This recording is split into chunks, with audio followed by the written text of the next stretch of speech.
The first sequence this video is purely for entertainment and does not infringe on copyrights or laws. The rights to the novel and image belong to the original author. We do not claim ownership. Don't like waiting and want to listen to this fanfic in full now?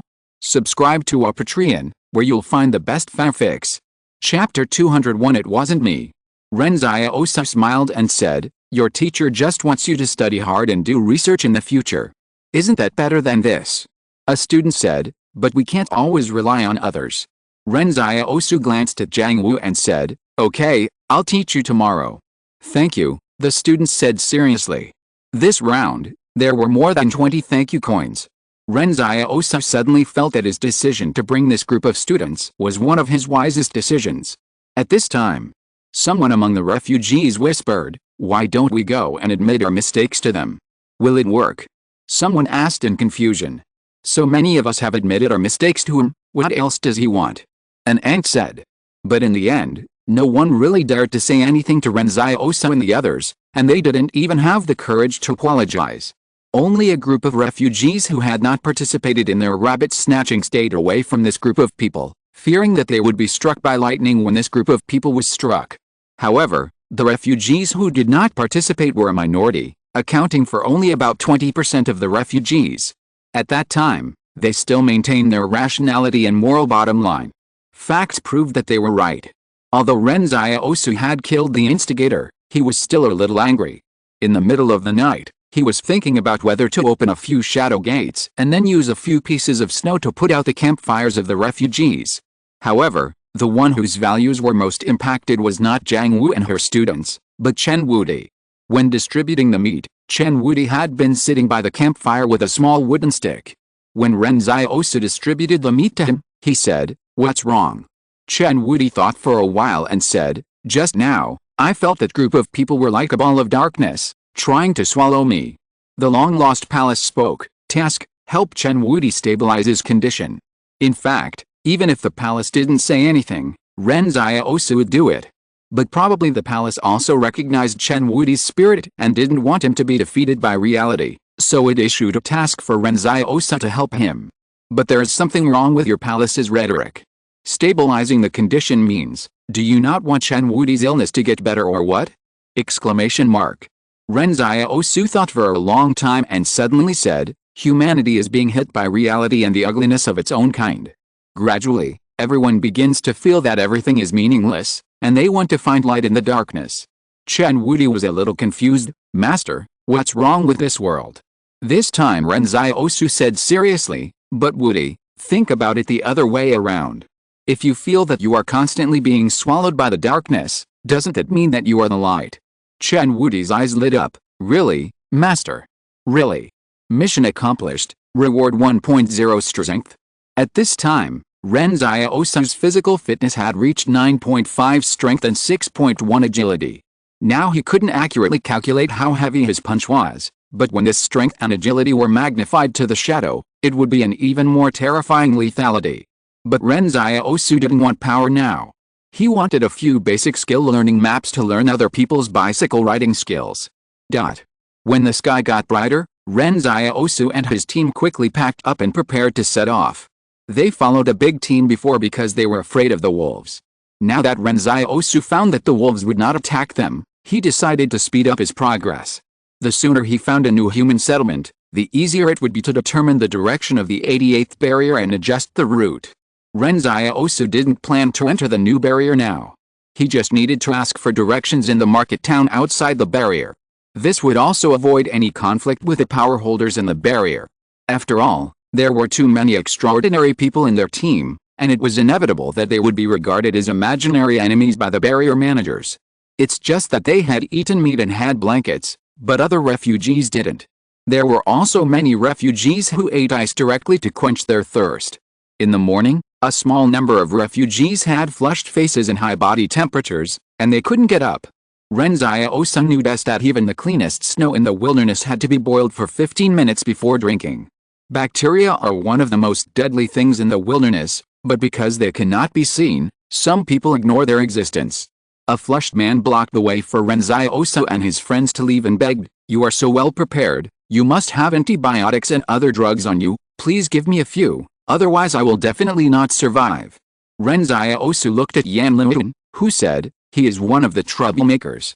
Ren Xiaosu ignored Yan Liwen's words and let him continue to beg behind him.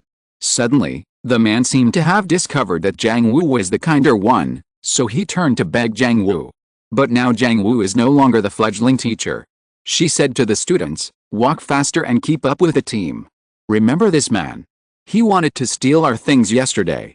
While on the road, Ren Xiaosu was loudly teaching the other members of the team survival skills in the wilderness. Now is not the coconut season, but next time you encounter wild fruits, remember that 90% of the purple, blue and black fruits can be eaten, and 50% of the red, green and yellow fruits can be eaten. So once you are very hungry, it is best to eat the purple, blue and black fruits first. The students were riding bicycles, and suddenly they felt that even if the boy was sitting on the back seat of the bicycle, his back was gradually getting taller. A little child in the refugee team shouted to the old lady next to him, "Grandma, I want to ride a bicycle too. Get me a bicycle." His grandmother, who had been bossing around, suddenly didn't know how to answer her grandson. She saw her grandson shook off her hand and began to cry, "You are not a good grandma. I want my parents." When the refugees walked past them, everyone had a numb expression. No one sympathized, and no one helped.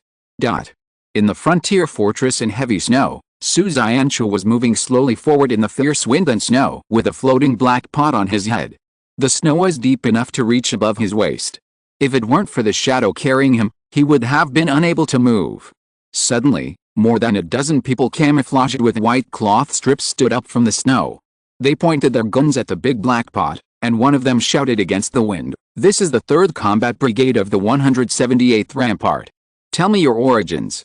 Su Xianchu was delighted when he heard the 3 words 178th Rampart. He shouted, "I am Su Xianchu from the 113th Rampart. Here is a letter of introduction from Zhang Jinglan." The soldiers were stunned when they heard Zhang Jinglan's name. They approached cautiously. One person went to take the letter, while the other stayed on standby. The muzzles of their guns never left Su Xianchu's figure, but the big black pot in the shadow were a little weird. "Brother, you are a superhuman, right? How come you have 2 abilities?" The sentry ambushing in the snow seemed to know superhumans very well. Su Xianchu was confused when he was asked, "I don't know either. Can't there be 2 kinds?" The person who spoke looked at the letter and said to the person next to him, "It is really written by Commander Zhang. The code in the letter matches." Everyone nodded. "Brother, come with us." As they said that, they took him to the 178th barrier in the distance. At this time, the walls of the 178th barrier had turned white, as if they were sealed inside by solid ice, full of vicissitudes and dilapidated feelings. But it was particularly majestic. They walked in the wind and snow, and someone suddenly asked, "Brother, did you come from the 113th barrier? It's not close." Su Xianchu shouted in the wind, "I came out of 113, went to 112, and then had to go to the 109th barrier, and finally came here." The people around him were stunned for a moment. "Brother, the barriers you have been to are gone." At this moment, everyone around Su Xianchu stopped, as if they were seriously thinking about whether to take him to the 178th barrier. Su Xianchu held it in for a long time. "It's not me. This month is about to end, and I would like to sincerely thank all the readers who voted, subscribed, and rewarded. Many people are waiting to see me laugh, and you didn't embarrass me. But our book ultimately speaks for itself through its content. I hope you like this story." Chapter 202, Refugees Forming Gangs. In the evening, the snow stopped. Looking around, all you can see is white, as if you have changed the world. The huge field mouse crawled out from the ground and dug in the snow, as if looking for new food. It had already smelled the scent of grain in the burrow. In winter, the fur of animals is much thicker, and the field mouse looks like a furry ball. However, just as it left the burrow, Ren Xiaosu suddenly pounced on it from the snow behind it. The boy had been lying in the snow for too long, so the snow on his body had covered his figure and breath. The fat field mouse was so frightened that his fur exploded, but it was too late for it to get back into the burrow. Nowadays, field mice in the wilderness are very fast. It is impossible for ordinary people to catch them. However, a dagger shot towards it as if it had predicted it, and stabbed the field mouse to death on the way back to the burrow. There was a cheer from afar. Jiang Wu led his students to rub their hands in the cold while cheering and jumping for joy. They had meat to eat tonight. Ren Xiaosu walked over, holding the field mouse's leg. Hunting in the wilderness requires patience. Nowadays, wild animals are not fooled by you throwing some bait. They are starting to become smarter. If you are not as patient as them, you will only go hungry. The snow had just stopped, and Ren Xiaosu had been lying in the snow for several hours. He could have gone with Chen Wudi to find wild boars to kill, but this way of hunting was not suitable for these students. Ren Xiaosu's main purpose was to teach, and thank you coins. When Ren Xiaosu finished talking about his experience, a group of students hurriedly smiled and thanked him. In just one day, Ren Xiaosu relied on the blind worship of these students to earn more than 400 thank you coins. Since he had this side quest, he tried every way to earn so many thank you coins. In the end, Ren Xiaosu found that students were easier to deceive. Before, Ren Xiaosu was worried that Jiang Wu brought too many students, which would delay everyone's escape. Now, he felt that Jiang Wu had too few students, and the thank you coins were not coming fast enough. Ren Xiaosu went out hunting every day and taught students how to set traps and dig out squirrel nests. Seeing that everyone had good food and drink during the escape, his face actually became rosier. As he led the students to their camp, he said, "If you can find a squirrel nest in winter, it will be a great harvest. Inside is its winter rations, which is definitely enough for you to eat for several meals. Moreover, the food it dares to eat will not poison you." A student asked curiously, "Then we eat the squirrel's rations, how will the squirrel survive the winter?" Ren Xiaosu comforted, "If you eat the squirrel, it won't have to survive the winter." After hearing this, the student thought about it and it seemed to be the case.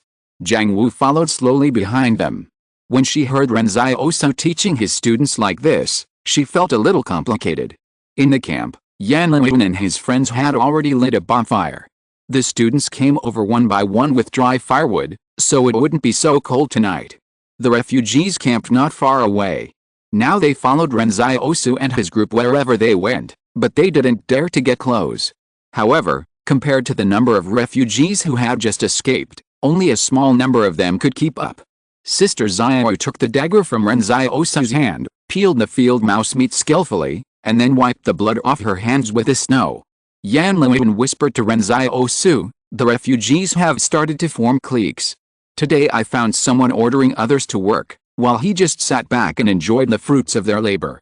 Well, Ren Xiaosu sat by the campfire and fanned the flames a little more vigorously. He added a few pine branches, and listened to the crackling sounds of the pine branches in the fire. He said, "Don't worry about them. This is an inevitable event. At the beginning of the escape process, everyone is exhausted, but soon there will be smart and ruthless people who learn how to enslave others. This is human nature. In the past, they lived in the barrier. They only needed to work according to the rules of the barrier every day to live well. There were also many entertainment activities for them to spend money. Although they worked, they couldn't save much money. They just repeated their lives day after day and had no time to think too much," Ren Xiaosu continued, "but when they arrived in the wilderness, they understood what the world was supposed to be like." Suddenly, Ren Xiaosu sighed, "Those barriers are the world that the consortium has carefully designed for them." At this moment, there was a commotion in the refugee group. Ren Xiaosu looked up and suddenly found that several men seemed to be trying to catch a lone refugee. However, the refugee broke free from the other party's tearing and ran towards Ren Xiaosu and his group. "Brother, what should we do?" Yan Lin asked. "Watch first," Ren Xiaosu said as he put the peeled field mouse on the fire. The men ran after the refugees, but halfway through, they saw Ren Xiaosu sitting by the campfire and slowly stopped. The refugee wrapped herself tightly. The people behind her had stopped, but she was still running in the snow, and finally fell in the snow not far from Ren Xiaosu and his group and didn't move. The refugee seemed to think that the noise would alarm Ren Xiaosu and the others, and at least someone would help her. As a result, she lay there for more than an hour. After a long time, Chen Wudi sat by the campfire and couldn't help saying, "Master, there's someone over there.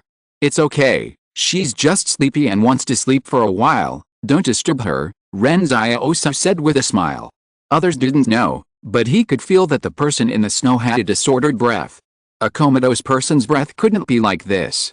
Moreover, Maybe she was uncomfortable lying there just now, and she secretly changed her posture.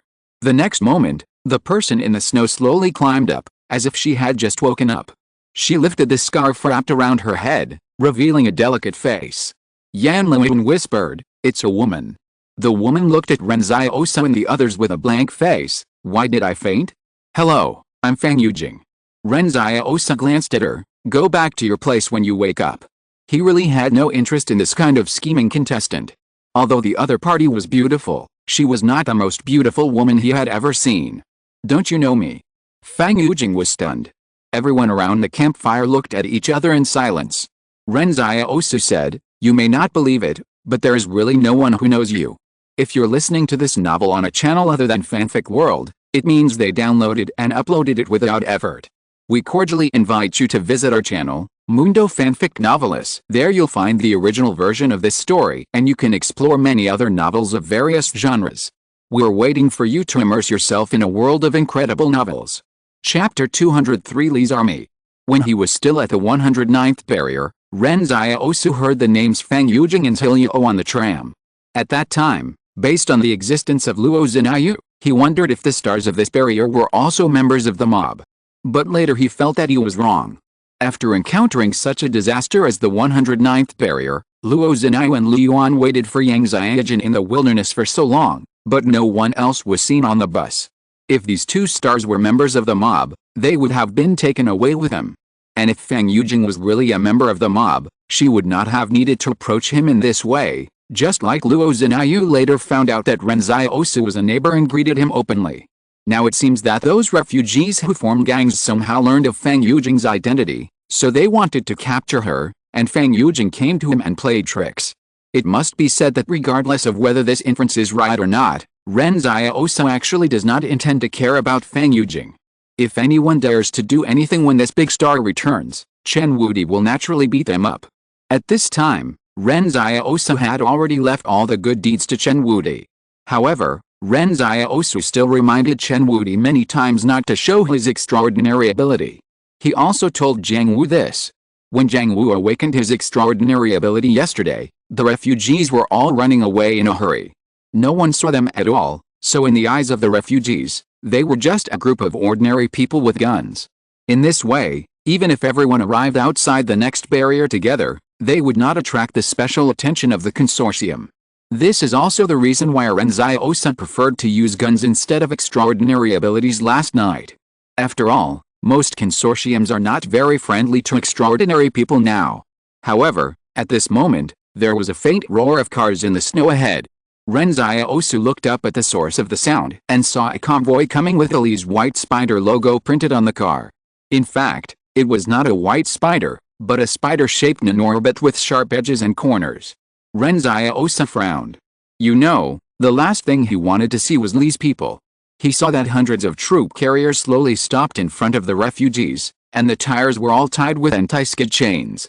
A dozen combat teams jumped out of the convoy and slowly approached.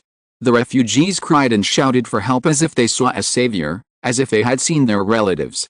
The officer said coldly, "Where did you come from?" A refugee said with tears in his eyes, "Sir, we are residents of Fort 109. We escaped from Fort 109. Another refugee said with joy, "I told you that we would definitely wait for the rescue team. I didn't expect that the Li family had not forgotten us. Sir, do you have any food? We are starving to death." But the officer said coldly, "I am not here to rescue you. We are ordered to come to Fort 109 to eliminate the invaders. We are only responsible for transporting you back to the fort town, not for providing food." The refugees were stunned for a moment. "Won't you rescue us first?" The officer glanced at the refugees and said to the adjutant beside him, "Count the number of refugees."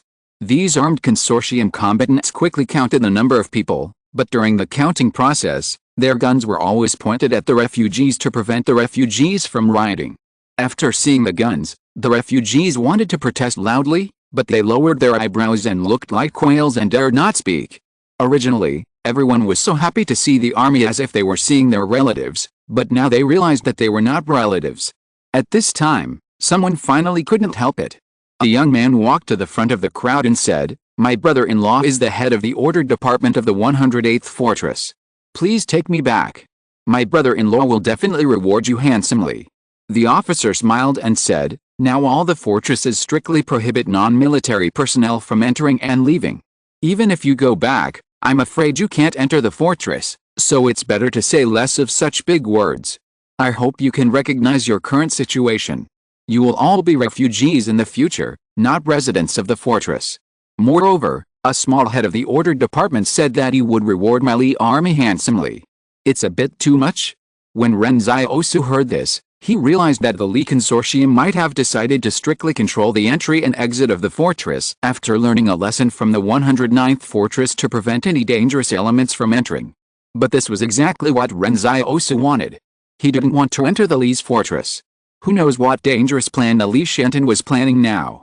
From the conversation, Ren Xiaosu could tell that in front of the troops directly under the Li family, the so-called barrier management system was not taken seriously by these soldiers. This was enough to show the importance of an army to the entire consortium. At this time, someone asked curiously, what should we do when we go back? Can we only be refugees outside the market town? We are real residents of the barrier. The officer smiled and said, don't worry about having nowhere to go. My Li family has started a new round of conscription. All eligible personnel must join the army. Maybe they will still be under my command in the future. As for women, they have to go to the factory to sew new uniforms. Now it's wartime, there is no reason to explain to you. Ren Xiaosu frowned. This Li family actually planned to force conscription. Wouldn't this be conscripted on his head? Exclamation mark. After the barrier was destroyed, the Li family directly lost to combat unit. In order to face a more dangerous world, conscription is reasonable. Moreover, the destruction of the 109 barrier was caused by several consortium forces. If the Li family wants to take revenge, they must expand their military strength. But Ren Xiaosu didn't expect that he would encounter this conscription issue. Brother, what should we do? Yan Liu muttered in a low voice. At this time, the officer said to the adjutant, call the people in the private army and tell them that the refugees have been found. Let them escort these refugees back and take good care of them. After a while, more than 10 troop transport trucks drove up from the rear. Ren Xiaosu said, now we can't get the upper hand. Let's go to the market town of 108 barriers first, and then find a chance to leave. It is definitely unrealistic to escape by force at this time. If Ren Xiaosu is alone, he can leave at will, but what about Yan Liu and others if he leaves? Men and women are separated in the car. The soldiers of the private army are holding automatic rifles and monitoring them one by one, as if they are afraid that they will escape. Before they parted, Ren Xiaosu looked at Jiang Wu and said, now it's your turn to protect Sister Xiaoyu. I will protect the male students here, and the rest of you just have to be careful. Jiang Wu looked at him seriously and said, I will, and you should be careful too. After that, Ren Xiaosu took Yan Liu, Chen Wudi, and the boys onto one of the trucks, while Sister Xiaoyu and the others got on the other. Chapter 204 Exemption from Military Service. The carriage of the troop transport truck was clanging, and the biting cold wind kept blowing in from the open truck bed, scratching people's faces like knives. At first, Ren Xiaosu was most worried that the troop transport truck would separate men and women and send them to different places. For example, women might be directly transported to factories to work as female workers. However, this did not happen, which made him temporarily relieved. Wang Fuga said with a frown, we didn't bring our bicycles up. Ren Xiaosu's face darkened when he said this. This was probably the first time the team suffered a major loss after leaving the 113 barrier. This is how it is in the wasteland.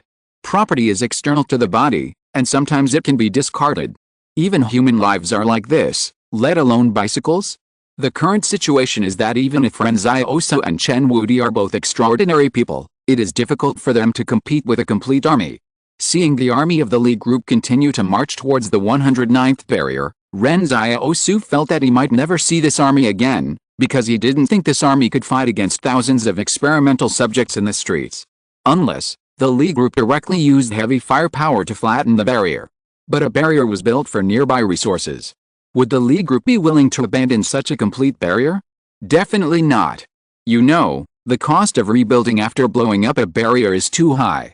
The car drove in the snow for 7 or 8 hours, and during this period, there were several car breakdowns in the convoy. Only at this time were the people in the car allowed to get off the cart to take a walk. The private army guarded them like they were guarding prisoners. Ren Xiaosu exchanged glances with Xiaoji and Zhang Wu from a distance, but neither of them knew what the other's eyes meant. After the car was repaired, they continued on the road. During this time, Wang Fuge kept chatting with the soldiers of the private army. This was what he was best at. After a while, Wang Fuge became familiar with the soldiers guarding their car. After getting back in the car, Wang Fuge whispered to Ren Xiaosu, "It looks like they are going directly to the market town of the 108th fortress. But everyone knows what these private armies look like. When the time comes, I'll see if I can use money and antibiotics to let them secretly exempt us from military service and labor service." The so-called labor service means recruiting refugee women to work in factories. It must be said that with someone like Wang Fuge in the team, at least the news will not be too blocked. Ren Xiaosu and the others are not good at dealing with people, so this matter must be done by Wang Fuge. Ren Xiaosu asked in a low voice, "Have you asked them what the status of Li's other barriers is now?" "I asked, and nothing happened," Wang Fuge replied, "but now it is on full alert. Li has announced that it has entered wartime alert, as if it is going to fight a war. It seems that it is not just about dealing with the experimental subjects." Ren Xiaosu sighed. If it was just dealing with the experimental subjects, there would be no need to put more than 10 barriers under martial law at the same time. But what confidence does Li have to start a war? It can't be relying on nanorobots. Yang Xiaojun once said that although everyone sees the research results that had not been destroyed in time, Li must have transferred the data through the satellite controlled by itself, so Li's research was not in vain. At that time, Ren Xiaosu also raised a question. If this was the case, then the mobile hard drive seemed to be left behind on purpose. If Yang wanted to use it, it would be better to check it, otherwise it might be a trap. Ren Xiaosu has such a personality. Others may not think much about it, but in his eyes, as long as there is something unusual, he will be cautious and vigilant. Nowadays, being able to use money to avoid military service and labor service is the best way. The soldiers of the private army were cursing in the car, and seemed very dissatisfied with having to work in such cold weather. This was similar to all the private armies in Ren Xiaosu's impression. Such troops were also very greedy for money. While in the car, Ren Xiaosu and Wang Fuge secretly exchanged the most valuable things and stuffed them all into Ren Xiaosu's storage space to prevent the other party from having bad intentions when seeing the valuables. The refugees in the car looked ashen. They thought they would be saved as soon as Li's army arrived, but they didn't expect to receive bad news. From residents of the fortress to refugees, they couldn't accept this contrast. When they were almost at the rampart, the convoy of the private army suddenly stopped. An officer, who didn't even wear his military cap properly, was seen digging his belt with his thumbs and giving a lecture. "Look, we don't want you to work hard as soldiers, but we have received orders from our superiors and we have no choice." Some refugees pleaded, "Sir, my knees are not good. I really can't be a soldier." Some women also pleaded, "We really don't know how to sew. We have never done this before." The officer of the private army smiled kindly and said, "You can learn it if you try. But I have another way. I am very familiar with Mr. Li, who is in charge of conscription. If any of you have any ideas, I can talk to him for you. But this will not work just by talking. Let me make it clear that I don't get any benefit from it. I am just begging for you." Ren Xiaosu understood in his heart that this was asking for benefits. Someone immediately took off the watch on his wrist. "Sir, this is a Finio brand watch, which I just bought last year." The officer immediately smiled and said, "Register him. Is there anyone else who wants to be exempted from military service and work service?" Wang Fuge immediately came up and pulled the officer aside. "Hello, sir, my name is Wang Fuge. I have 100 antibiotics here, and 5 of the best watches, but there are too many of us who want to be exempted." When the officer heard about 100 antibiotics, his eyes almost popped out, and when he heard about 5 watches, his eyes lit up. Wang Fuge whispered, "We mainly have more than 20 students here. Think about it, what can students do? They can't do anything, and students are the foundation of our future. It's a pity if they go to the army or work as female workers now, right?" The officer glanced at Wang Fuge and said, "Female students can be exempted, but male students can't. To tell you the truth, all men of appropriate age must join the army. This is the bottom line. If I dare to cross this line, I will be shot tomorrow." Wang Fuga became anxious when he heard this. He could ignore others, but Ren Xiaosu couldn't join the army. He pointed at Ren Xiaosu and said, "Didn't you exempt one person from military service just now? To be honest with you, the one who is exempted just now is old and is not within the conscription range," the officer said with a smile. Old Wang understood thoroughly that labor service can be exempted, but military service is definitely not exempted. The middle-aged man who handed in the watch just now was just a scapegoat. He changed his approach and said, "Look at that man. Don't be fooled by his youthful face. In fact, he just took good care of himself. I'm not afraid of you laughing at me. He is my uncle." "Fuck," the officers laughed at that time. "Old Wang, you don't care about your face. You can't do it if you say no. These antibiotics and watches can only exempt girls from labor service. They are of the right age and cannot be exempted from military service." Wang Fuga sighed. Wang Daling and Yan Limwen didn't have to go because they were not old enough, but now it seems that Ren Xiaosu and Chen Wudi will go to the army. There are also Zhang Wu's 8 male students. Chapter 205 Master, don't be too sad. Wang Fuga knew that this was a rare opportunity and did not hesitate any longer. He exempted Li Xiaoyu and the others from labor service first. He went back and told Ren Xiaosu about this. Ren Xiaosu thought about it and said, "It's good enough to be exempted from labor service. You can live in the market town with everyone at that time. If we want to run away one day, we can gather people together." Now there are only 10 people in the team who need to serve in the army: Chen Wudi, Ren Xiaosu, and 8 male classmates. The others can temporarily live in the market town.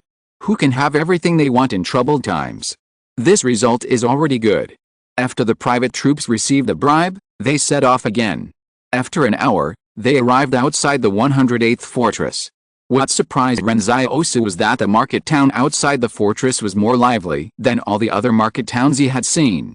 I saw huge engineering vehicles shuttling back and forth, and there was a vast military camp stationed outside the market town, as if the Li family had gathered a lot of troops to come outside the 108th fortress. Although it was early in the morning, the whole outside of the fortress was very lively. Ren Xiaosu was puzzled. Even if Barrier 108 was the closest to Barrier 109 where the experimental subject was, there was no need to gather so many troops, right? After getting off the car, the officer in charge of escorting them immediately commanded the people who had paid the bribe to run into the market town from a small road to avoid labor service, while the others stayed where they were and waited. The officer laughed happily and said, "Let me introduce myself first. My name is Li Qingzhen. Now I am taking you to the conscription office for a physical examination. I have a good news for you. As long as you pass a test, you may have a chance to return to the barrier. Anyway, I, Li Qingzhen, don't have that chance. It depends on your luck." Ren Xiaosu was a little confused after hearing this. Is this a normal physical examination? Can it determine the identity of refugees or residents of the barrier? They followed Li Qingzhen to a huge military tent. At this time, a group of people just came out of the tent. One of them said excitedly, "I can enter the barrier. I can live in the barrier." Li Qingzhen looked at the man's excitement and smacked his lips. What a lucky person. A refugee has risen to heaven in one step. He looked at Ren Xiaosu and others and explained, he was a refugee outside the 107 barrier before. As a result, he was transported here for a physical examination and became a member of the barrier. Isn't it interesting? Ren Xiaosu stood outside the tent and looked at the man's back. He suddenly felt that this physical examination might be related to Li's new technology. Everyone lined up to enter the tent. At this time, there were more than a dozen tents in the military camp that were conducting physical examinations at the same time. Not only were the refugees undergoing physical examinations, but even Li's active duty soldiers were undergoing physical examinations again. Ren Xiaosu walked in, but the physical examination inside the tent was not the same as he imagined. There were only a few people in white coats standing in front of an instrument. The person undergoing the physical examination needed to sit on the stool of the instrument and then wear an iron ring connected to the wire on his head. The man in the white coat looked at the data and said, "Synchronization and coordination 3%, give up." After that, the staff around him dismissed the people who were undergoing the physical examination. "You are not qualified." Ren Xiaosu slowly stood at the end of the team. He always felt that something was wrong. Li Qingzhen said with a smile, "What's the matter? Don't you want to go back to the fortress?" I heard that you were all residents of the fortress before. Ren Xiaosu glanced at him. Aren't you a resident of the fortress? No, I just became the squad leader because the private army just expanded. I was just a refugee before, Li Qingzhang said with a smile. It turned out that Li's expansion of armaments was all around, and even refugees were expanded into the private army. At this time, a man in a white coat suddenly said in front, synchronization and coordination 81%, passed, record personnel files. Ren Xiaosu asked, what does synchronization and coordination mean? I don't know, Li Qingzhang said. Anyway, if you pass, you can enter the fortress, and those who don't pass will be my soldiers. The person who passed was a refugee traveling with Ren Xiaosu. He asked the doctor in disbelief, can I enter the barrier now? The doctor in a white coat glanced at him and said calmly, congratulations, name. Ha, I can enter the barrier now. The refugee said excitedly. The doctor asked impatiently, name. Lin Qi. My name is Lin Qi. The refugee said excitedly. Then someone took him away. The people in the team came forward one by one to be checked. The synchronization rate of the 8 male students was basically between 40% and 60%, and the passing standard seemed to be higher. When it came to Chen Wudi, the doctor frowned and said, 1% synchronization, how can it be so low? Chen Wudi looked like he had nothing to do with it. When the doctor asked him to leave, he whispered to Ren Xiaosu, Master, why do I only have a 1% synchronization rate? It's much lower than theirs. Maybe it's because the brain test is not working. Ren Xiaosu hesitated and replied, because your brain is a little sick, so it's only 1%.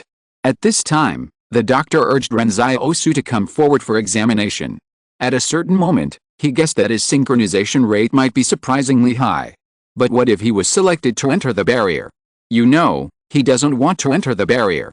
The moment he put on the iron ring, Ren Xiaosu suddenly felt as if there were strands of silk threads trying to communicate with his brain. That feeling was as real as existence, but before those silk threads touched the palace in his mind, they broke one after another.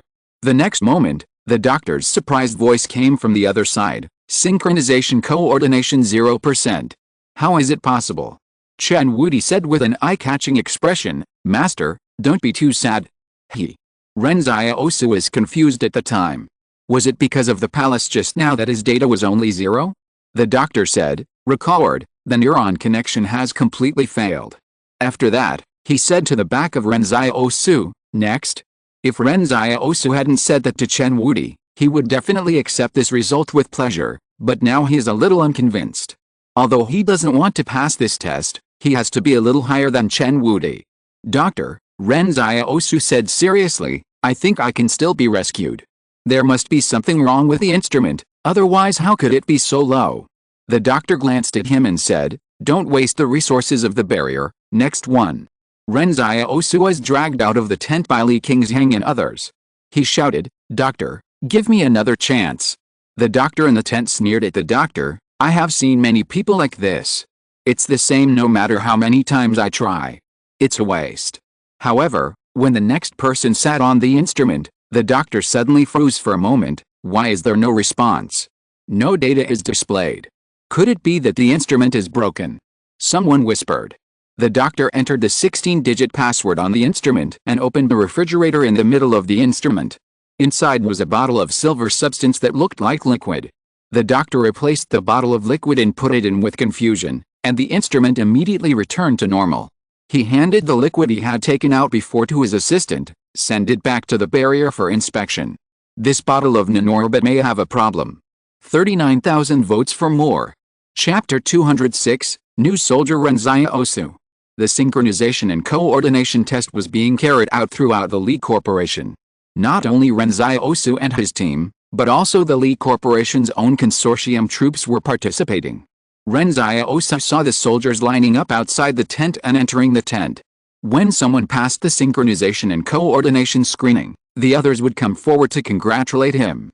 These Li Corporation troops should know exactly what they were doing, so seeing how they congratulated their comrades, it must be a great success. Squad leader, what exactly is this synchronization and coordination screening for? A student asked. Everyone used to be in the same class, so Ren Xiaosu's title of squad leader was still used, and sometimes classmates even called him teacher. Ren Xiaosu did not hide it. He thought about it and then said his guess. The Li group has made breakthroughs in nanorobots and neuron connection technology.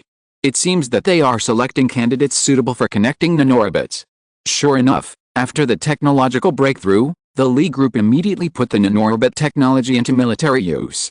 If it is true as Luolan said, nanorobots can help humans have tougher bones and muscles, and even other aids, then the Li group is probably going to build an elite force assisted by nanorobots. However, Ren Xiaosu always felt that it was awkward to put some machines into his body. The officer named Li Qingzhang looked at Ren Xiaosu and the others with a smile. Just follow me, everyone. Let's go register first. From now on, you will be my soldiers. Follow me, you will eat delicious food and drink spicy drinks. Ren Xiaosu glanced at him. At this time, Li Qingzhang's military cap was still crooked, and the buttons on the collar of his clothes were open, just like a soldier. No, this was a real soldier. Ren Xiaosu walked over and shook hands with Li Qingzhang, and stuffed 2 banknotes into his hand. Sergeant Li, please take care of me in the future. When Li Qingzhang saw that Ren Xiaosu was so considerate, he immediately smiled. Don't worry, my brothers, I, Li Qingzhang, just became an officer, and I don't have any bureaucratic style. We will be brothers in the future. With 2 banknotes, the superiors and subordinates became brothers. Ren Xiaosu asked curiously, where are we going next? First, we will register you, and then after you get the military uniforms, we will go to a sentry post in front. The whole sentry post is ours. Li Qingzhang said in high spirits. Ren Xiaosu was a little confused.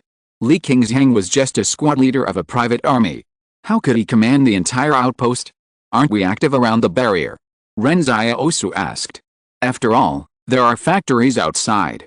We have to protect these factories from being attacked, Li Qingzhang explained. It's okay, you don't have to worry. I, Li Qingzhang, have been practicing martial arts with a blacksmith in the market town since I was a child. Now I am proficient in many types of boxing. Ren Xiaosu felt a little uncomfortable when he heard it. He was recruiting soldiers, but he was recruiting a ragtag army. Li Qingzhang looked at Ren Xiaosu and said, although you look a little thin and weak, and your synchronization and coordination are not good, it seems a little risky to be a soldier, but don't worry, your brother Li will protect you.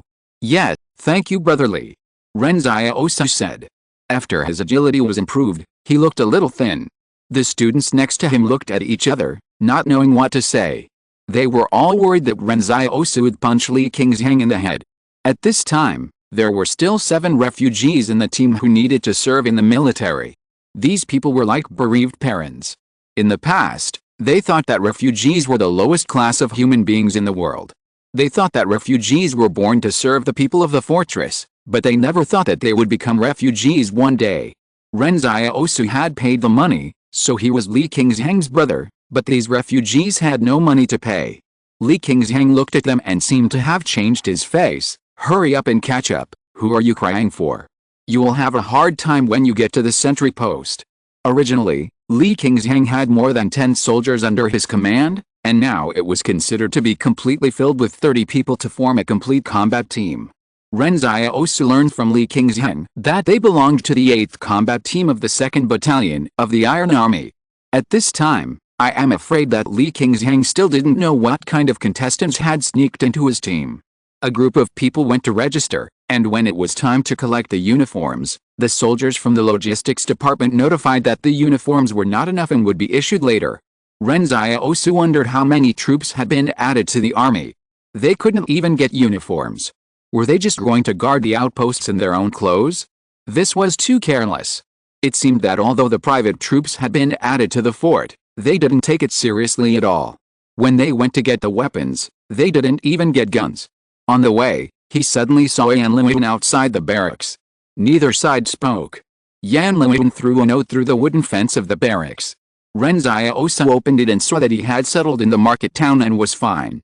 Only then did Ren Xiaosu feel relieved. At this time, Li Qing was shouting on a troop transport truck not far away, "Brothers, get on the car. Let's go to the outpost." Ren Xiaosu nodded to Yan Liwen and walked towards the truck. He didn't know what kind of outpost he would go to next. After figuring out the situation here, he would take Yan Liwen and leave. At this moment, The bottle of silver liquid like nanorbits was sent into the barrier. A researcher in a white coat stood in front of the barrier gate to have his credentials checked.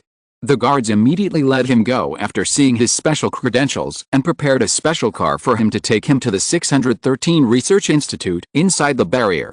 While sitting in the car, the researcher was still thinking that the technology of nanorbits was already very mature, and it was understandable that one or two were broken, but it was a bit strange that a whole bottle was broken.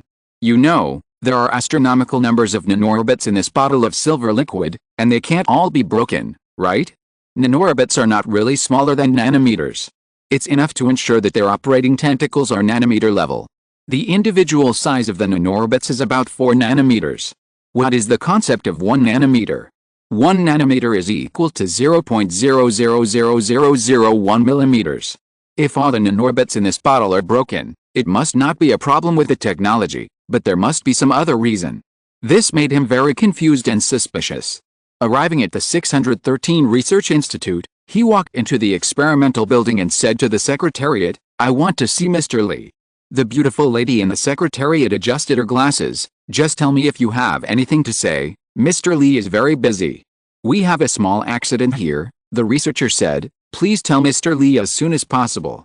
Leave it here with me. Leave your contact information. I will notify you when there is a result. Today, nanorbits have been destroyed due to operational errors in various barriers. Mr. Lee is busy," the beautiful lady in the secretariat said casually. The researcher was stunned for a moment. Destroyed due to operational errors? But he always felt that the situation on his side was different. He clearly remembered that he did not make any mistakes in his operation at that time. He said seriously, "I will go back and wait for your news, but you must explain to Mr. Lee that there was no operational error when our bottle of nanorbit had problems. The situation is very suspicious." The secretary glanced at him and put an expedited label on the bottle of nanorbit in his eyes. The researcher was relieved. "Thank you." But what he didn't know was that hundreds of bottles of samples handed in from the laboratory had been labeled with expedited labels.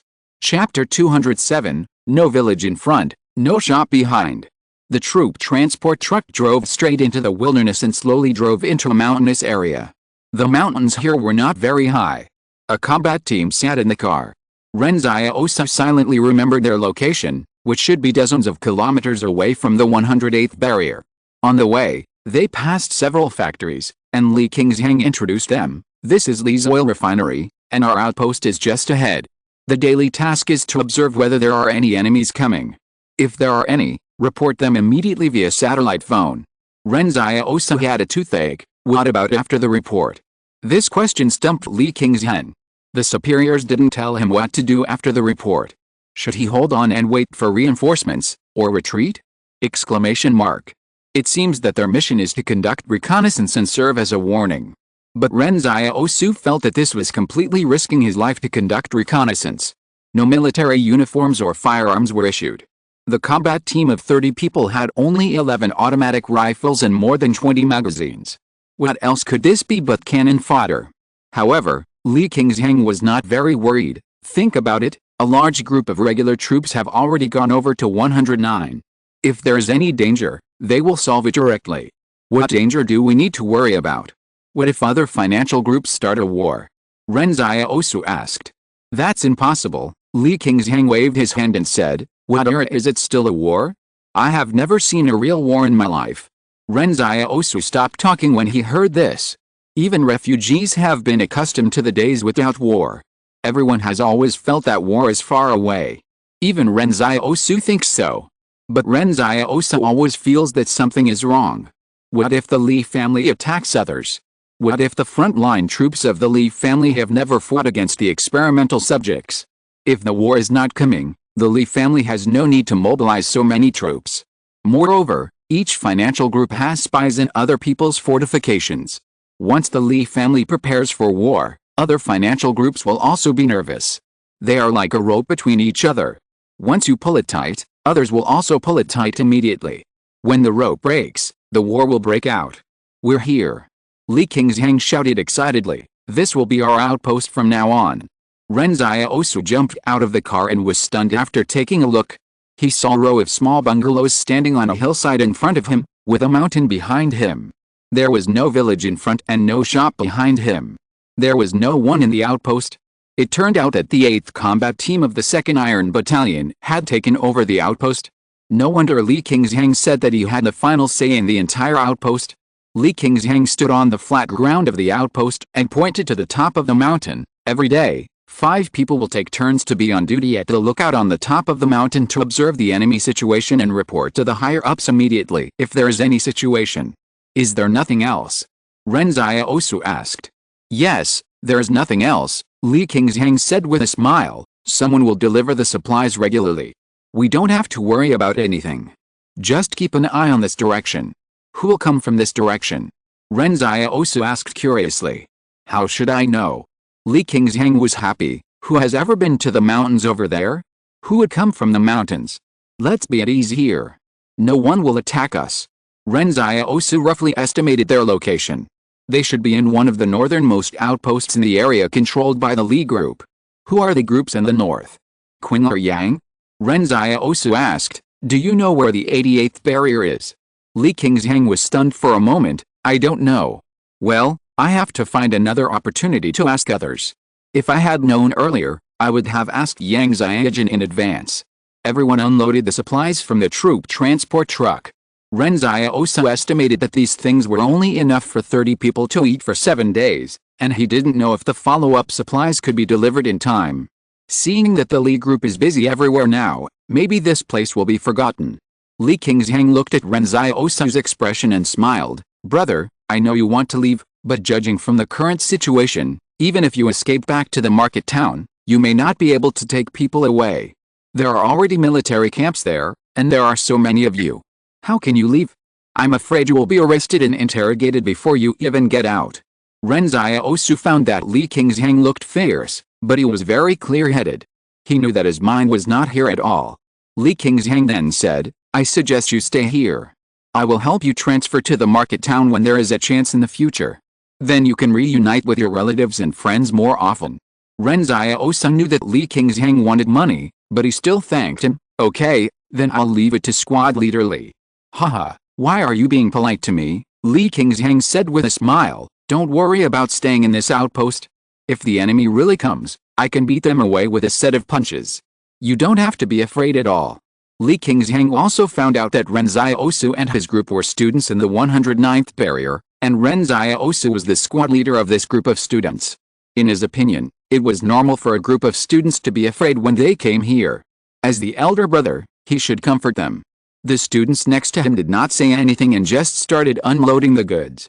They did not know what expression to make when they heard what Li Qingzhang said. At this time, Li Qingzhang said with a smile, You don't have to do these jobs, let those people from the barrier do it. They used to look down on us refugees, so let them experience the life of refugees now. The students looked at Ren Xiaosu, who smiled at Li Qingzhang. Let's do it together. Although he also disliked the people from the barrier, he would not use the 7 refugees to death. Li Qingzhang smiled and said, You students are kind-hearted, but it's a pity that you failed to pass the synchronization and coordination test. It is said that those who pass the test will be elites who can fight 1 against 100 in the future. Ren Xiaosu is skeptical about the idea of fighting 1 against 100. To be honest, he had his own way to go, so he did not envy those who passed the test. But now, facing Chen Wudi's compassionate eyes, he felt a little uncomfortable. Suddenly, Ren Xiaosu looked up and saw the majestic Wolf King standing on a mountain peak and quietly looking at him. He was surprised to realize that the wolf pack was still following him. The Wolf King did not dodge when he saw that Ren Xiaosu saw him. After a while, he disappeared into the mountains. Li Qingzhang followed his gaze, but saw nothing. What are you looking at? Ren Xiaosu smiled. Look at the scenery. Suddenly, a wolf howl sounded, and everyone was startled. Li Qingzhang was a little panicked. There are wolves in this mountain. But this time, Ren Xiaosu was not afraid at all. Chapter 208 The Birth of the Wolf King. The howling of wolves seemed to bring a little fright to the lives of the new soldiers at the outpost. One soldier asked, Team leader, what should we do? How about running away? Li Qingzhang hesitated. If we run away, we will be deserters. It's better than being eaten by wolves, said a refugee. You haven't seen how big the wolf is. We saw it on the way to escape. It was bigger than a cow. Really? Li Qingzhang hadn't seen a wolf for a long time. He was a little panicked when he heard that the wolf was so big, but he was the team leader, and he had to stabilize the morale of the troops. Don't be afraid, my boxing skills are not practiced in vain, and don't we have guns? When the refugees heard about the gun, they suddenly remembered that Ren Xiaosu and his group also had guns on the road, and Ren Xiaosu and his group were very powerful at that time. They were about to say something, but they found that Ren Xiaosu was staring at them with a smile. The refugees suddenly realized that if they reported it at this time, they would have nowhere to run. They could only hold their words back. Moreover, Li Qingzhang obviously didn't like these people from the barrier, so what obligation did he have to remind them? For some reason, the refugees were not so scared when they thought that they were in the same outpost with Ren Xiaosu. Gradually, the only ones who were still scared were the real soldiers like Li Qingzhang. Li Qingzhang and his men waited for a long time with guns, but the wolf didn't come. He slowly felt relieved and said, "Clean up the house first. I think the wolf is afraid of our large numbers and guns, so it doesn't dare to come." The outpost seemed to have been abandoned for a long time. The pots and pans inside were covered with a thick layer of dust. If people wanted to live here, they would have to work hard to clean them out. The refugees worked numbly. Li Qingzhang's attitude made them feel that they were not even as good as refugees now, as if they had become the lowest people in the world. Ren Xiaosu had no sympathy for them, but he would not deliberately exclude them. The refugees knew that he was a ruthless person, and subconsciously wanted to get close to him. Since Li Qingzhang didn't like them, they had to find a backer. In a small outpost, everyone had their own ulterior motives, but the students worked enthusiastically and efficiently. Because of the wolf howling, Li Qingzhang was not so relaxed now. He wanted to call the private army headquarters to ask for reinforcements. As a result, he was ridiculed and failed to call the reinforcements he expected. The other party also warned him not to report the enemy situation again, otherwise he would be brought to a military court. Li Qingzhang looked at Ren Xiaosu, who was still leading the students to do the general cleaning as if nothing had happened. He asked curiously, "Aren't you afraid?" Ren Xiaosu hesitated for a moment. "I'm so scared." The students also nodded quickly. "Yes, we are so scared." Li Qingzhang always felt that Ren Xiaosu and the others were perfunctory. In fact, Ren Xiaosu had said privately on the way to escape that the wolves would not attack them. Although the students did not know why Ren Xiaosu said so, the facts proved that Ren Xiaosu was right. Since Ren Xiaosu was not worried, what should they worry about? Ren Xiaosu asked Li Qingzhang curiously, "Why do you want to be a soldier, squad leader?" "There's a salary to be paid," Li Qingzhang explained. "If I have money, who would want to come to this broken place to be a soldier? Have you heard that the Spark Company is buying the blood of extraordinary people? 1 drop of blood costs 1 million. If I were an extraordinary person, I would sell blood every day until the Spark Company goes bankrupt." Ren Xiaosu didn't know whether to laugh or cry. He had become an extraordinary person. Who among the smart people would be willing to take the risk of selling blood to make money? After cleaning, everyone stared at each other, not knowing what to do. In fact, this is how remote outposts are. Boredom is the daily life. At this time, Li Qingzhang sighed. "To be honest, it's a pity for you students from the fortress to come here to be sentinels. You have a lot of knowledge but nowhere to use it. You have learned for more than 10 years in vain." Ren Xiaosu was stunned for a moment. He had heard Jiang Wu say before that she hoped that the students could continue their studies in the future. These children are all good seedlings. They study very hard and are very smart. He looked at the remaining 8 students and suddenly said, "I have the textbooks here. From today on, you can study on your own when you have nothing to do. If there's a chance, I will go to the market town to buy you some more advanced textbooks. Even in a place like this, you can't fall behind in learning." The students were all stunned. Study on your own in this place. What they actually want to learn now is how to hunt, how to protect themselves, how to protect others, instead of continuing to study textbooks. After experiencing this cruel world, the students' ideas of learning have wavered a little. Sometimes they even doubt whether learning is useful. Ren Xiaosu said patiently, "I am your class monitor." The student committee said at the beginning that a class monitor is to urge you to study. The students couldn't find any rebuttal. They just listened to Ren Xiaosu continue, "In your life, maybe your friends will betray you one day, maybe your lover will betray you, but you can't do math, physics and chemistry. You can't do math, physics and chemistry. Students. What a mess! Exclamation mark. Ren Xiaosu promised in a low voice, study hard, and I will take you to the mountains to practice shooting tomorrow. Only then did the students smile. Ren Xiaosu looked at these students and suddenly thought that Yang's company should also be working hard to study nanorbits. If there are no future problems, it would be nice if these students could be given some self-protection capabilities through nanorbits. The next morning, Ren Xiaosu was still sleeping in the house when he heard Li Qing shouting outside, "Come out and see." Ren Xiaosu put on his clothes and went out to see that a goat had been lying at the door of the bungalow at some point. There was still snow in front of the door, and there was a row of neat giant wolf footprints on the snow. Ren Xiaosu looked around suddenly and saw that the Wolf King appeared on the mountain again. When it saw Ren Xiaosu turn his head, it turned around and went into the mountains, as if it was just saying hello to Ren Xiaosu. This goat was as big as a domesticated cattle. I'm afraid it would take several days for the entire outpost to eat it all. Nowadays, although domesticated animals have changed, they are not as big as those in the wilderness. This goat must have been hunted by wolves in the mountains. While Ren Xiaosu was thinking, Li Qingzhang laughed out loud. I didn't expect that when I, Li Qingzhang, came to this mountain, even the wolf pack would offer tributes to worship my mountain gate. Don't call me squad leader anymore, call me Wolf King. Ren Xiaosu's eyes twitched. This guy really knows how to flatter himself. Chen Wudi was thinking, the name Wolf King sounds a bit like a monster, should I give it a try? There should be a separate chapter of thanks later. If you are not interested, you can skip it. Chapter 209, Feudal Superstition is not trustworthy. Team leader, what should we do with this goat? Someone asked.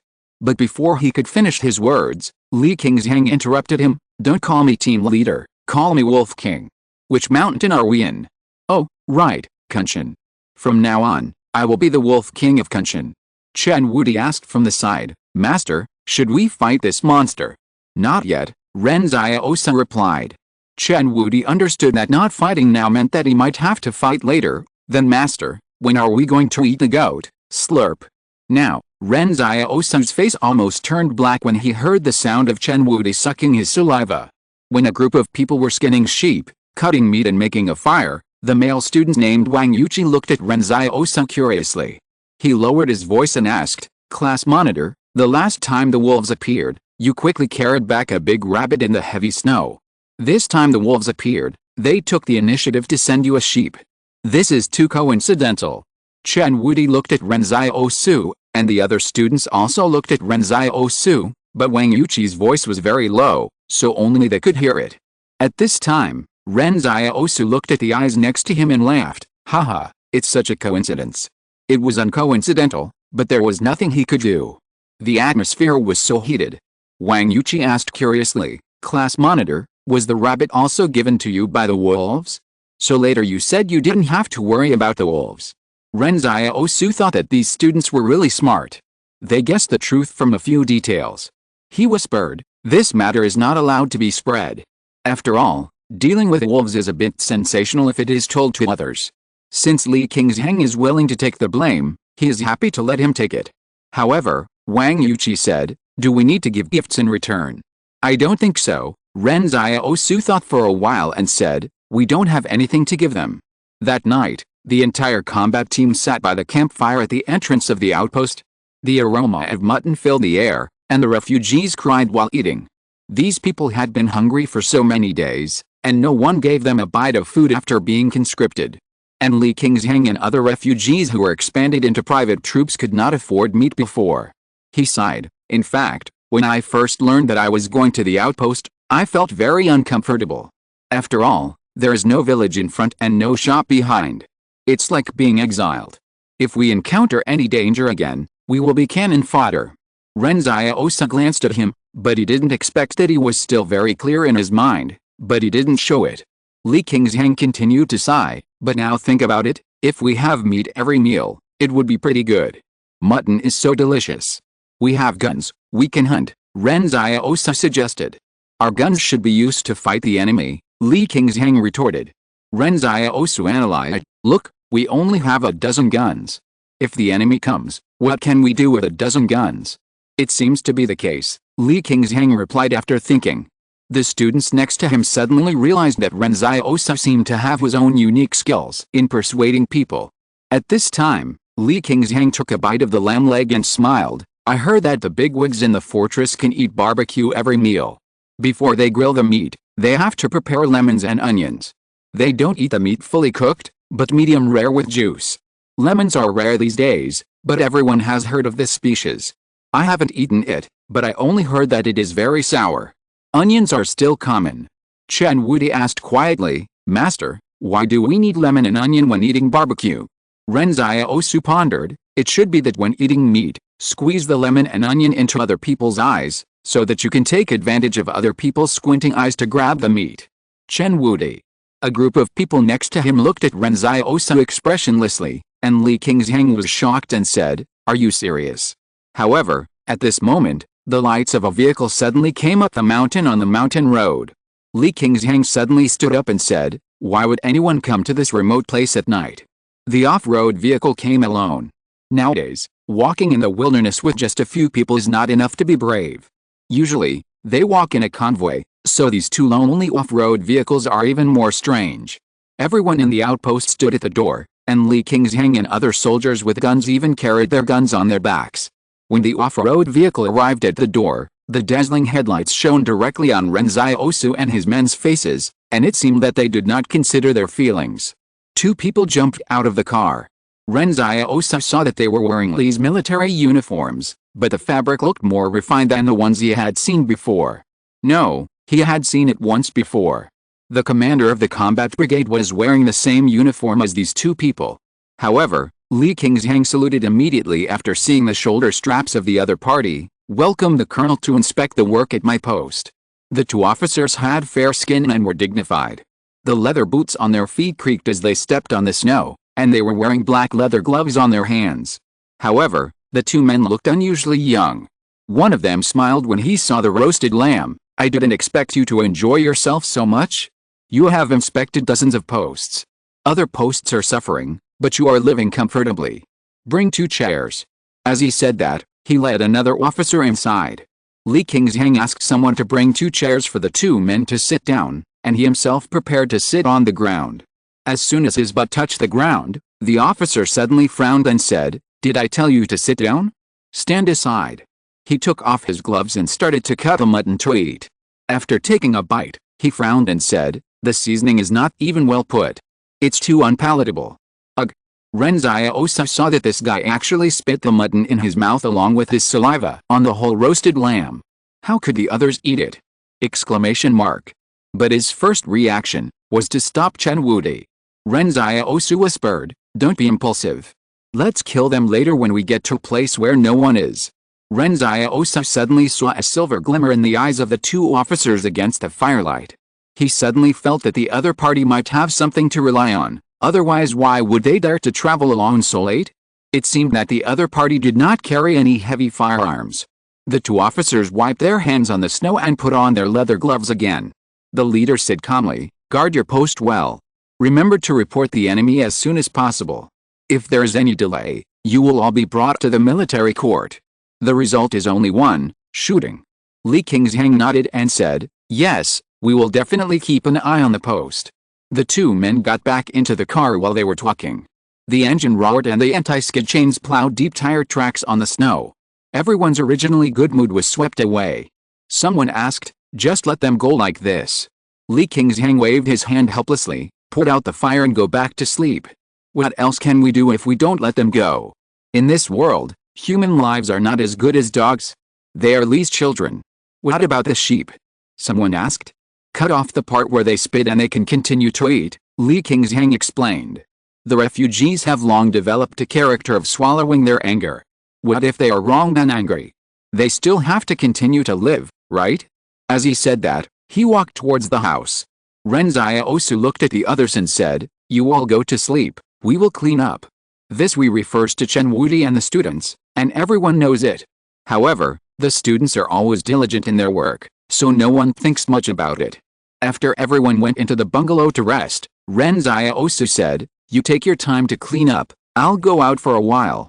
When the students heard this, their eyes lit up, class monitor is awesome. The off-road vehicle was driving slowly on the mountain road. Even with anti-skid chains, they couldn't drive too fast in the snow, especially on this downhill mountain road. Jazz music was playing in the car. The officer sitting in the passenger seat chuckled and changed another tape. Only when you see their fearful eyes can you truly feel the control of our Lee group over this land. Their angry but daring eyes are really interesting. This time when I go back, I should be able to accept the second stage of synchronization and coordination. At that time, more nanorbits can be injected into the body. It is said that a Lee child in the 107th barrier has entered the second stage. Don't worry, this is just the beginning. The children of the noble family are excellent and intelligent. They receive the best education and understand the most real world. If it is said that all roads in this world lead to Rome, then they were born in Rome. However, since the Lee family can give birth to a demon like Lee Shunton, they can also create more demons, but one is lonely, and the others are not lonely. Just as the two were talking, something suddenly fell from the sky. The two people's faces changed drastically, but they reacted quickly enough and opened the car door and jumped out at the same time. With a bang, the shadow that fell from the sky smashed the off-road vehicle in half. The sparks from the black knife cutting the vehicle body were extremely eye-catching in the dark night. Ren Xiaosu watched quietly on the hillside, but what surprised him was that the reaction of the two officers was faster than he thought, and the other party should have suffered fractures and other symptoms after jumping out of the car and hitting the mountain, but the other party was not hurt at all. The two officers got up from the ground and patted the snow on their bodies. One of them sneered and said, "People from the outpost? They were not fools. The people who attacked them in this place must have come from the outpost. It's just that they didn't expect that there were extraordinary people in the shabby outpost just now." An officer took off his gloves. He felt the silver torrent rushing in his blood. The tiny new life followed his will and gathered in his body until his blood turned silver. New power, you are the first extraordinary person to face it, you should feel proud. The voice stopped abruptly. His pupils only had time to see the black shadow suddenly disappear from the roof of the car, and then a cold hand pinched his neck, twisted it gently, and his neck was broken. Ren Xiaosu felt regretful. He really should let Luo Lan take a good look at this scene, just to say that feudal superstition is not credible. When the shadow disappeared again, another officer turned around and wanted to run into the mountains, but was instantly caught up by the shadow behind him. With a click, the shadow punched the opponent's back spine. Ren Xiaosu clearly felt that there seemed to be a special force on the spine that was trying to disperse the force of the fist with intensive and regular movements, but the shadow's strength was too great. The opponent had not had time to organize a defense, and it had already begun to collapse. Ren Xiaosu slowly walked out of the woods. He had observed that there was a lake on the mountainside early in the morning, which was just right for discarding corpses and cars. It was just that if he had to carry the car over, it would be a bit hard for Shadow. After all, it weighed more than a ton. Ren Xiaosu never used the knife because he was afraid of leaving any blood. The opponent was unexpectedly vulnerable. At first, the arrogance of the two made Ren Xiaosu very alert, but he didn't expect that the punch seemed to hit the air. Just like when he met Lingjun, he planned to fight a vigorous battle, but before he could use any strength, the opponent fell down first. The atmosphere was so heated, it was a bit of a waste of emotions. However, the next moment, Ren Xiaosu suddenly found that the two people had silver light oozing out of their skin, as if being guided by his will. Ren Xiaosu was shocked to find that he seemed to control them. I looked at the monthly ticket and thought I didn't need to add more chapters today. As a result, Lulu notified me in the middle of the night that the monthly ticket was 44,000. Well, this is the extra chapter I promised. In addition, I want the guaranteed monthly ticket in July. Thank you Jiang Ninan for becoming the new silver ally of this book, Sprinkle Flowers. Thank you Sishu Zishan, named me Fei, for becoming the new ally of this book, Sprinkle Flowers. If you're listening to this novel on a channel other than Fanfic World, it means they downloaded and uploaded it without effort. We cordially invite you to visit our channel, Mundo Fanfic Novelis. There you'll find the original version of this story and you can explore many other novels of various genres. We're waiting for you to immerse yourself in a world of incredible novels. Chapter 210, Reciprocity. When Ren Xiaosu was fighting with the two officers, he clearly saw the blood vessels on the back of their hands glowing silver. Normal human blood vessels should be blue from the outside, but at that moment, It was obvious that there was some special power running through their bodies, so that the light was transmitted from the inside out. At that time, Ren Xiaosu was wondering if it was an orbit, and now it was indeed the case. The silver light in the bodies of the two officers was like a stream converging into a river, gathering more and more on the surface of their skin. Ren Xiaosu approached cautiously little by little, still hesitating whether he should obtain this unknown power. He has always been cautious about the unknown. I just said that feudal superstition is not credible, and I use it myself. Isn't it a bit inappropriate? Ren Xiaosu had a toothache. When he was having a physical examination in the military camp before, he found that those nanorbits were controlled by people to try to connect with his spiritual will. Now that no one is controlling these things, he suddenly found that he has a natural control over them. Nanorbits have no consciousness. Machines are machines. In the past, nanorbits could not be put into military use because they were too small and could not load overly complex programs. When the technology of connecting neurons breaks through, the human brain will be their processor, and the nanorbits will only be execution terminals. As the saying goes, they are just pure tools. But the nanorbits need to match DNA before they can be used. Each person's DNA is like a unique password to match their own nanorbits. They will determine whether they are in an operational state through authority determination. The matched nanorbits are like safes with passwords. Without the password, they can only stop working and refuse access to strange consciousness. So the two officers cannot control each other's nanorbits, and neither can others.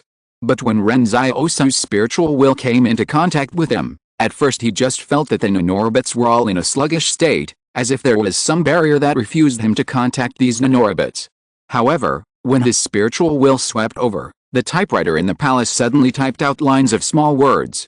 Reload the program. Restore factory settings. Clear online program. Match successful. Then, Ren Xiaosu found that he could actually control these little things. The silver river flowed toward him along the snow, and finally gathered in his hands along his legs. The nanorbits extracted from the bodies of the two officers were only the size of a fist. No wonder they were so weak. There were only so many nanorbits in their bodies? After the nanorbits lost their masters, they reopened their ports and waited for rematching.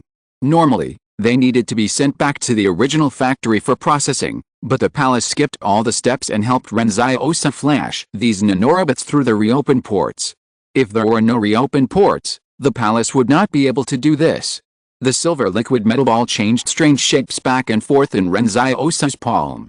In a flash, it turned out to be a pair of metal gloves on the surface of Ren Xiaosu's palm, but after they were connected to the neurons, they were like a part of the body, and people didn't feel anything awkward at all.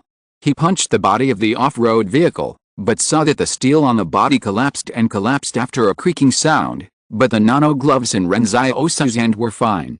When Luo Lan mentioned nanorbits before, Ren Xiaosu was really a little dismissive, but now he has changed his mind a little. If he gets a set of nanorbits as his outer armor, does that mean he won't have to use shadow to block bullets in the future? After all, it hurts.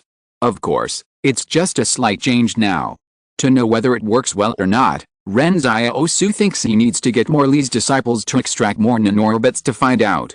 Two Li's disciples disappeared on the way out for patrol. There must be someone to investigate this kind of thing. Who knows if the person who comes to investigate has nanorbits? Ren Xiaosu directed Shadow to put the two bodies in the car and carried them together towards the lake in his memory. Destroying the bodies must be done carefully, otherwise what if no one comes to deliver nanorbits next time? He didn't use a knife when killing people because he was afraid of leaving bloodstains. Now he is more careful for fear of leaving any clues. Ren Xiaosu walked forward with Shadow and asked, "Old Su, do you think there are different numbers of nanorbits in their bodies? The synchronization rate varies, so the number of nanorbits that can be controlled must also be different, right? Do you think the people who come next time will be stronger? That's good too, maybe there will be more nanorbits on their bodies. You're still a little shy, why don't you say anything?" People say that details determine success or failure, so in order not to reveal his identity, Ren Xiaosu decided to change Shadow's name to Old Su. Before throwing the vehicle into the lake, Ren Xiaosu also stripped off the uniforms of the two officers and threw them into the storage space, just in case they are useful in the future. This is the Colonel uniform of the Li group. After he filled the vehicle with stones and threw them into the lake, he returned to the sentry post. When the students saw him coming back, they came up to him and asked, "Squad leader, how is it?" "Done," Ren Xiaosu replied concisely. "Go back to bed, we have to get up early tomorrow." At this moment, Ren Xiaosu saw the Wolf King standing on the top of the mountain in the distance. He thought about it and walked towards the mountain. In fact, Ren Xiaosu didn't know why he wanted to communicate with the Wolf King. When walking on the mountain path, he suddenly felt that sometimes getting along with wolves is easier than getting along with people. Not far away, Ren Xiaosu saw the Wolf King walking down a ridge. He originally wanted to talk to the Wolf King, but when he saw the Wolf King, he didn't know what to say. The other party just looked at him calmly. Ren Xiaosu thought that a year and a half ago, the other party was chasing him in the wilderness. He suddenly remembered what his students said about reciprocity. Ren Xiaosu spoke to break the deadlock. "Well, you have given me a rabbit and a sheep, should I give you something too?" The Wolf King did not speak, but Ren Xiaosu could feel that its muscles were slowly relaxing, which meant that the Wolf King was also slowly letting down his guard. Seeing that the other party did not respond, Ren Xiaosu tried to test it. "You can't speak either, so how about I give you a few gift options? You always run alone in the mountains. I understand that the Wolf King is lonely. Then how about I give you the Kunshin Wolf King and let him chat with you? You are both Wolf Kings, maybe you can have a common language." For some reason, at a certain moment, Ren Xiaosu always felt that the Wolf King seemed to understand what he said. Because when he mentioned the Kunshin Wolf King, the other party looked disgusted, and he even wondered how the wolf face made such an expression. Chapter 211 Deal done. Ren Xiaosu looked at the Wolf King's strange expression and said, "If you don't want it, Kunshin Wolf King, there are other things." He took out a pistol and said, "Do you want this?" The Wolf King didn't say anything and his expression returned to calm. Ren Xiaosu put away the gun. The man and the wolf sat opposite each other on the mountain path. The moonlight sprinkled down from the sky, and the atmosphere was particularly harmonious. "Do you want this?" Ren Xiaosu took out another bottle of antibiotics. This was given to him by Lao Wang before they parted. He didn't get sick much now, but if those students got sick, he would have medicine to save them. But the Wolf King still didn't respond. Hammer, shovel, pot. Ren Xiaosu took out a series of dazzling things, but the Wolf King was indifferent. Ren Xiaosu sighed, "If you are so picky, our courtesy exchange can't go on." Wait, he took out one thing. At this time, Ren Xiaosu took out a small bottle of black medicine from the storage space. "How about this?" He didn't have much hope when he said this. Ren Xiaosu pulled the cork of the bottle, but the Wolf King sniffed the smell in the air and suddenly nodded to Ren Xiaosu. Ren Xiaosu was stunned for a moment. This Wolf King can really understand human words? He threw the small porcelain bottle over, but saw the Wolf King holding it in his mouth and getting up. Ren Xiaosu finally breathed a sigh of relief. It seems that he will not lack meat in the future. I didn't expect that you, with thick eyebrows and big eyes, in your prime, actually need this kind of thing. The Wolf King heard this with a puzzled look. It seemed that it didn't realize what Ren Xiaosu gave it. It was just that the smell in the air had an inexplicable attraction to it. It was not the smell of medicine that attracted it, but the inexplicable mystery of the palace from the black medicine. The man and the wolf parted ways. After a brief exchange, Ren Xiaosu felt that he should have a closer relationship with the Wolf King, at least a trading partner or something like that. As long as it was not a hostile relationship, it would be fine. In the late night of that night, suddenly everyone in the entire outpost was awakened by the dense howling of wolves. Everyone walked out of the bungalow with clothes on and looked at the mountains. They couldn't tell where the howling of wolves came from. Li Qingzhen, wearing a military coat, wondered, what's wrong with this wolf pack in the middle of the night? It seems that they have been howling for more than an hour. Are they hunting? Ren Xiaosu felt a little guilty. They should be hunting, who knows? Are they not calling their companions to attack the outpost? Someone wondered. That's not the case. Why would they need to call their companions to attack our outpost? Just a few hundred of them charge and we will be gone, someone said. Isn't that too contemptuous of us? Said a soldier. Ren Xiaosu said seriously, this is called having a clear enough understanding of oneself. However, Ren Xiaosu felt a little guilty because he suspected that the wolf pack was so abnormal, which might be related to the black medicine he gave to the Wolf King. For the next 2 days, the Wolf King did not send new prey. The remaining sheep was cut off with dirty parts. Li Qingshan and others continued to eat with relish, but Ren Xiaosu could not eat it. It was not a question of whether it was dirty or not, but in Ren Xiaosu's view, it represented a kind of trampling by the children of the consortium.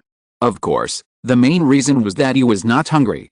Li Qingshan sat by the campfire and looked at the remaining sheep skeleton and sighed, "I don't know what happened to this wolf pack.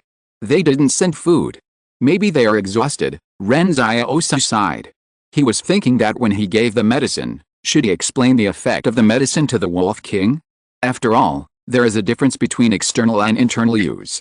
Seeing that the Wolf King didn't even send prey after taking the medicine, did he hold a grudge against him? However, that night, Ren Xiaosu was sleeping when he suddenly heard a sound like unloading outside. Ren Xiaosu looked out the window and saw that it was a pack of wolves throwing several goats, wild boars, pheasants, and everything else on the ground. The variety was extremely rich. Just looking at the number, not only did they make up for the things they didn't give in the past 2 days, but they also gave a lot more. After the wolves left, the entire outpost was shocked. A soldier looked at Li Qingshan. "Are you really the Wolf King?" Even Li Qingshan was shocked. "Am I really the Wolf King of Kunshan?" Those who didn't know the truth were in awe of Li Qingshan, and the students who knew the truth looked at Ren Xiaosu with complicated eyes. A student asked, "Squad leader, how did you do it?" "Maybe the Wolf King knew that my master was sick, so he sent more prey to him to heal his illness and replenish his body," Chen Wudi sighed. "I'm not sick in my head," Ren Xiaosu said unhappily. He guessed that the Wolf King sent so many preys at once, probably out of gratitude, but he didn't expect that the Wolf King actually had such a hidden disease. At this time, someone said, "How long will it take to eat this?" "Fortunately, it is winter, so the storage time can be longer." "Then we can't keep it forever, pickle it into bacon," Ren Xiaosu sighed. "It will be no problem for us to eat it until the beginning of next spring." A group of people were busy skinning and cutting the prey, but the salt they brought with them was not enough, and there were no seasonings or anything. Generally, when making bacon, the meat is cut into strips, and then the surface has to be rubbed with salt before it can be dried. There is no need to worry about wasting salt. After all, the salt needed by the human body is in the meat, and eating meat is equivalent to replenishing salt. Ren Xiaosu said, "In a few days, the people delivering supplies will arrive, and we will exchange the meat for some salt and seasonings. We can't eat all the meat anyway." "That won't work," Li Qingshan whispered. "You'll be at a big loss if you exchange things with those soldiers. It's better for us to sell them in the market town. Then we can not only buy more salt, but also make a lot of money. Then we can bring more things back, and the winter in the mountains won't be so hard for everyone." Ren Xiaosu looked at Li Qingshan, who was very familiar with the nature of private troops. Li Qingshan said, "Let's secretly go back to the market town in a few days. Don't you have companions in the market town? It's a good opportunity to bring them some bacon. It's a bit hard to go without meat in this winter." "Okay," Ren Xiaosu nodded and agreed. This was also his chance to go back to the market town to see Yan Liun and the others. If Yan Liun and the others encountered any difficulties, Ren Xiaosu could help them solve them. Everyone was working in the open space in front of the outpost. Li Qingshan weighed the meat in his hand and said with emotion, "This is a little happier than my previous life in the market town." "Master, what is happiness?" Chen Wudi asked Ren Xiaosu. Li Qingshan was happy. "Isn't happiness just having meat to eat?" Ren Xiaosu glanced at Li Qingshan and whispered to Chen Wudi, "Everyone's happiness is different. Are you happy when you are exorcising demons?" "Happy," Chen Wudi said. "Well, that's happiness," Ren Xiaosu said. "I understand." Chapter 212 Investigation Force. The salt in the entire outpost was barely enough to pickle a sheep. Li Qingshan was a little excited now, as if he had discovered some new way. It's time to celebrate the spring festival, right? Every household, even refugees, want to live a good life. Our meat is free. As long as the Wolf King sends us prey, we can continue to sell it in the market town, Li Qingshan said.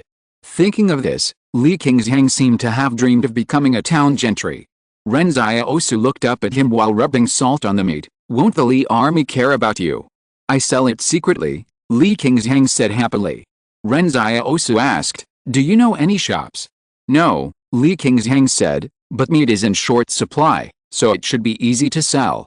Ren Xiaosu sighed. "Did you eat meat during the Chinese New Year?" Everyone just eats some lard during the Chinese New Year. This stuff is only valuable if it is sold into the barrier. I recommend someone to you, my friend Wang Fuge. With his ability, it is not difficult to get through this relationship. Li Qingzhang's eyes lit up. Really? He also knew that what Ren Xiaosu said was true. This outpost suddenly turned into a meat wholesale market, but the purchasing power of the market town was too low, so he couldn't make much money at all, and he might not even be able to sell it unless he lowered the price. Therefore, it is very important to have a qualified distributor. And Ren Xiaosu now needs to hide in this outpost and wait for the opportunity, waiting for the nanorobots. So he needs Li Qingzhang to show up. Let Li Qingzhang and Wang Fuge get in touch, so that he can often travel between the outpost and the market town, and they still make the most of the money. Lao Wang is very capable in this regard. But at this time, Li Qingzhang was a little confused. Aren't you a student in the fortress? How do you know the life in the market town? Ren Xiaosu glanced at him and said, I am also a refugee. On the day of the scheduled delivery of supplies, Li Qingzhang organized everyone to hide the bacon and other things, so as not to be remembered by the soldiers who delivered the supplies. It must be hidden tightly, otherwise those bastards will see the meat and will definitely rob a lot. The trucks carrying supplies came up along the mountain road, but the other party unloaded a bag of rice and a bag of noodles, without giving a grain of salt. Li Qingzhang was stunned for a moment. Where's the salt? It's good to have rice and noodles, the two soldiers on the other side said with cigarettes hanging. Sign and accept it quickly, otherwise there will be no rice and noodles. At least give some salt, Li Qingzhang said after a long time. Do you want it or not? If not, we can take it back, said the soldier who delivered the supplies. Li Qingzhang gritted his teeth and said, yes. You've picked it up. How many refugees can't eat? The other party threw down the words and got on the car and left. Li Qingzhang didn't dare to say anything to his face. After the car left, he cursed, these bastards must have withheld the military pay. Are they asking us to dig wild vegetables in the mountains to eat with rice? As a result, everyone opened the bags of rice and flour and found that half of them were mixed with sand. This is too much of a waste of our humanity, someone said indignantly. Ren Xiaosu sighed to the students, this is the world you have never been exposed to. Just as the vehicle transporting supplies left, another troop carrier came up from the bottom of the mountain. Everyone watched the vehicle arrive quietly, but they didn't know what the other party was doing. A whole combat team with live ammunition got off the car. Everyone realized that this was probably the regular consortium troops of the Li family. Li Qingzhang restrained his emotions and smiled and said, what are you doing here? The leading officer said coldly, did anyone come to inspect the post in the past few days? Ren Xiaosu was shocked when he heard this. He had been waiting for the person who was investigating the matter to come these days, but he didn't expect that he would really come. He was originally thinking whether he could use this matter to catch a few more contestants with nanorobots on them, but he didn't expect that the other party was not stupid and directly brought a combat team over. Of course, this was reasonable. After all, the elite of the two consortiums disappeared inexplicably, and they must strengthen their defense. Ren Xiaosu felt that this officer might also have nanorobots on him, but he couldn't take such a big risk to do it. Li Qingzhang explained, two very young officers came here, but they only stayed here for 10 minutes before leaving. Really? The officer paced in front of the sentry post, and he suddenly asked, there is a smell of blood. Did a battle happen here? Everyone was stunned for a moment. No one expected that this guy's nose was so sharp. You know, it has been a few days since the skinning and cutting of meat, and the smell of blood should have dissipated long ago. Suddenly, all the soldiers behind the officer loaded their guns and pointed them at Ren Xiaosu and others. Li Qingzhang hurriedly smiled and said, we used guns to hunt some prey, and we haven't had time to take out the freshly pickled bacon to dry it. As he said that, Li Qingzhang hurriedly opened the kitchen door, revealing the bacon on the stove inside. The officer raised his eyebrows, no wonder there is a strong smell of sheep. At this time, the officer said, search the sentry post. Only 5 of the soldiers were left, and the rest swarmed into the house to search. Ren Xiaosu and others did not dare to move. After a while, the soldiers came back to report, no abnormality was found. The officer sneered, it's just a routine inspection, don't mind it, colleagues. In fact, he didn't think there was anything wrong with this post. Hunting was also done in other posts, but there were not as many prey as here. What he mainly paid attention to were the vehicles, corpses, and the property of the two officers. After all, it was difficult to hide the car after killing the people. If he coveted the property of the two missing officers, he would leave clues. But he didn't see any traces of fighting on the road before, nor did he see any abandoned vehicles, so he had already let down his guard. According to the route the two officers patrolled, they should have had accidents in several nearby posts, but the officer in charge of the search did not find anything unusual. He asked people one by one, and someone next to him took detailed notes. During the questioning, he didn't even detect any abnormal emotions from anyone. Moreover, after asking for a long time, he found that these people were either honest refugee students or former refugees. They didn't even have a few sets of military uniforms and guns. How could they kill two elite soldiers in the army? Go to the next outpost, the officer said coldly. He decided to check out the other outposts nearby first. Ren Xiaosu felt a little sorry that such a large group of Nanorbits had left.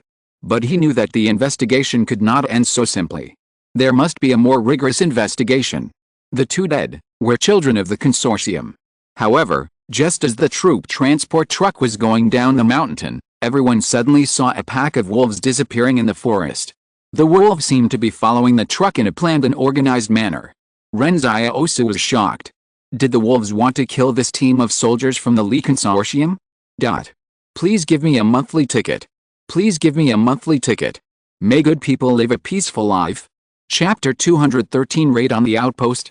After the wolf pack came to this mountain, they have been living in peace with humans. Now that the wild beasts in the wilderness are less threatened by humans, they are growing wildly in the rich material resources of nature, so the wolf pack has no shortage of food.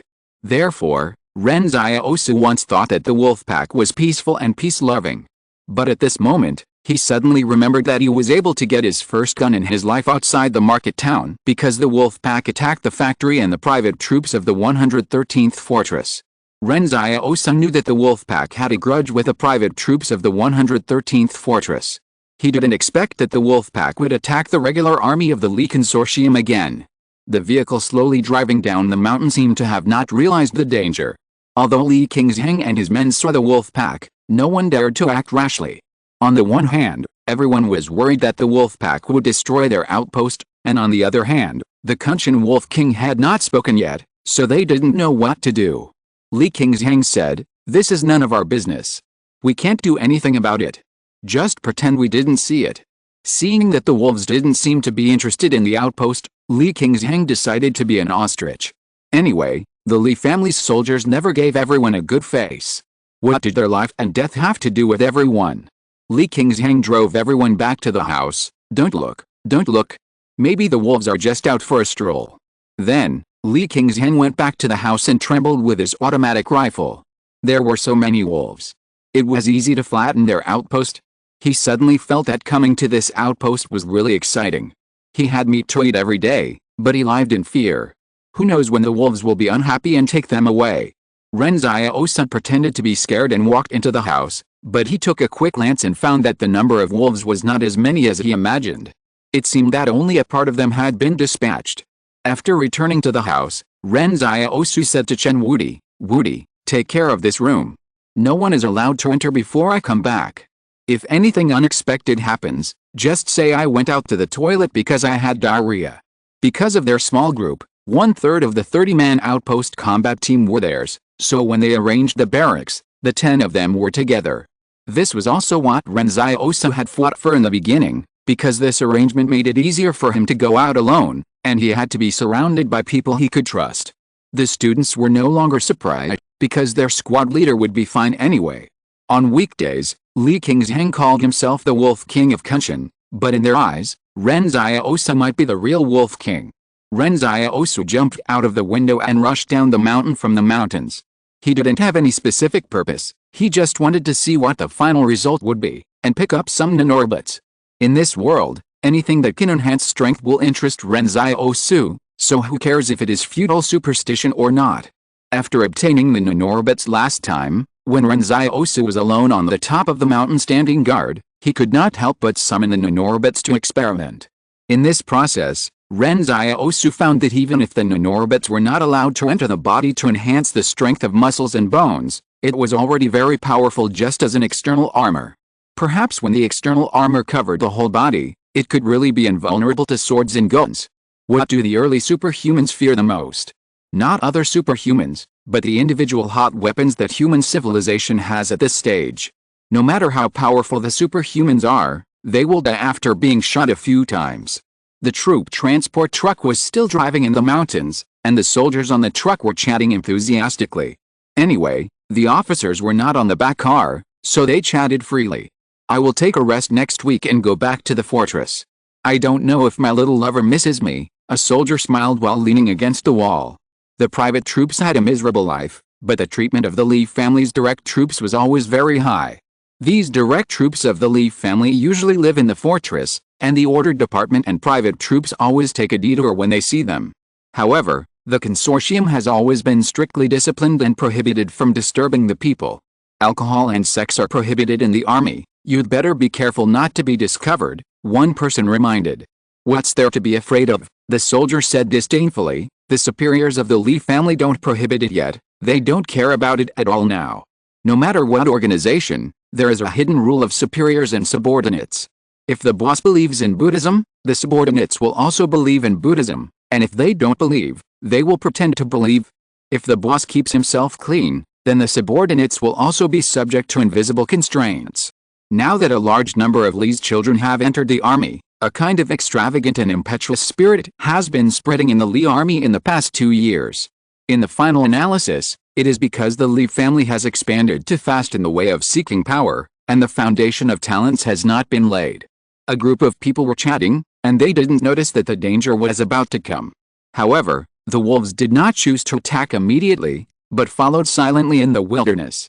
Only Ren Xiaosu knew best that among the wild beasts in the wilderness, wolves were definitely one of the most patient species. The wolves followed the Li army, and Ren Xiaosu followed the wolves. Slowly, this road actually spanned dozens of kilometers until the Li combat team arrived at the next outpost. At this moment, when the troop transport truck just entered the outpost, the wolves suddenly launched a lightning-fast raid. Ren Xiaosu watched silently from a distance. The Li regular army reacted extremely quickly and formed an effective defensive formation in just 3 seconds. The entire outpost was filled with fierce gunfire, and the private soldiers in the outpost were scared silly. They didn't understand what was going on at all. And this time, Ren Xiaosu watched the entire attack process of the wolves from the perspective of a bystander. In the gunfire, part of the wolves acted as the vanguard to attract firepower, and maintained a high-speed running trajectory to avoid being shot, while the other part took advantage of everyone's attention and had already gone around to the rear of the Li army. During this period, the Wolf King had found Ren Xiaosu's traces many times, but the other party did not seem to want to pay attention to him and continued hunting. Usually, when the wolf pack encounters external interference, they will give up hunting for the sake of caution. The Li army was only here to investigate the disappearance of the officer, and they did not expect such a fierce battle to break out. Although they had high combat literacy, the wolf pack was overwhelming them in terms of strength and number. And Ren Xiaosu was not surprised to find that after the wolf pack was shot, they were fine for a short time. It was really because of their strong physical fitness. Chapter 214, Get the Nanorobots Again. This blitzkrieg happened quickly and ended quickly. When the wolf pack behind the Li combat team began to attack, their originally complete defense formation began to collapse rapidly. Only the officer was still dodging quickly, but it seemed that he could not hold on for much longer. Ren Xiaosu saw that the silver veins of the opponent were gradually dimming due to the use of nanorobots. He knew that the opponent's nanorobots were probably running out of energy. Suddenly, the Wolf King bit the officer's waist from behind, and then shook his head violently, and the officer fell out as if his whole body was falling apart. Even a beast as strong as the Wolf King still prioritized sneak attacks. There is no justice in the battles in this world. The result is the most important. Ren Xiaosu couldn't help it, there's something I don't know if I should say or not. The Wolf King looked back at him in confusion. Ren Xiaosu pointed at the officer in the mouth of another wolf and took out a small bottle of black medicine. Exchange. The Wolf King gave a look, and the wolf put the officer down. The officer still had a breath left. The previous injury was not fatal. He was just on the verge of shock. When he saw Ren Xiaosu, he was shocked. He didn't expect this boy to appear here, and he didn't expect Ren Xiaosu to be able to make a deal with the wolf pack. Ren Xiaosu wondered if he was betraying humans by making a deal with the killer wolf. After slaughtering the entire outpost, the wolf pack repaired on the spot, and then carried the corpse on the ground and prepared to walk into the mountains. The wolf pack did not stay any longer. Ren Xiaosu saw that the white hair of several wolves was stained red with blood. It seemed that they urgently needed to go back to treat their injuries. After the wolf left, Ren Xiaosu squatted beside the officer and said, "I want to ask you something. How do you usually replenish the energy of the nanorobits?" Ren Xiaosu had operated a nanorobits many times before. However, it was during this process that Ren Xiaosu discovered that the energy supply of the nanorobits was completely dependent on the human body's own bioenergy. But the disadvantage of this is that the nanorobits need to be charged for a long time in the body after being used once, and the subsequent use time is not very long. So after Ren Xiaosu really understood the nanorobits in depth, he always felt that these nanorobits still had defects. If they couldn't solve the energy problem, then the nanorobits would probably become useless when experiencing high-intensity combat on the real battlefield. Of course, Ren Xiaosu guessed that there should be other ways to quickly replenish energy within the Li army. Wait, it seems that Qingzhen is the one who is most knowledgeable about energy now. After all, nuclear energy is one of the most efficient energy sources in the world. The officer's face turned pale and he kept silent. Ren Xiaosu said, "You see, your injury is not fatal. If you answer my questions, you may be saved.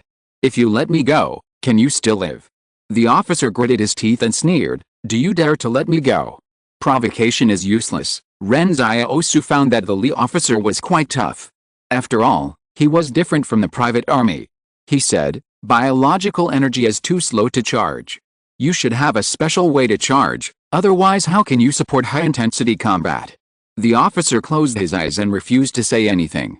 "You must have run out of energy at the end of the battle just now," Ren Xiaosu said slowly. "It was just a battle of more than 10 minutes. There is no such fast battle on the real battlefield." At this time, the soldier opened his eyes in surprise. "Why are you so interested in nanorobits and know so much about them? You are just an ordinary soldier in a private army." At this time, he also realized that something was wrong. He even suspected that Ren Xiaosu also had nanorobits. Wait, they do have the lost nanorobits, which are the ones carried by the two missing officers they are investigating. But how is this possible? Let's not talk about whether the boy in front of him can kill two elite soldiers carrying nanorobits. Even if he can, the nanorobits on their bodies must be sent back to the headquarters to be unlocked before they can be rematched. So even if the boy in front of him gets the nanorobits, he can't use them. Why? He always felt that something was wrong.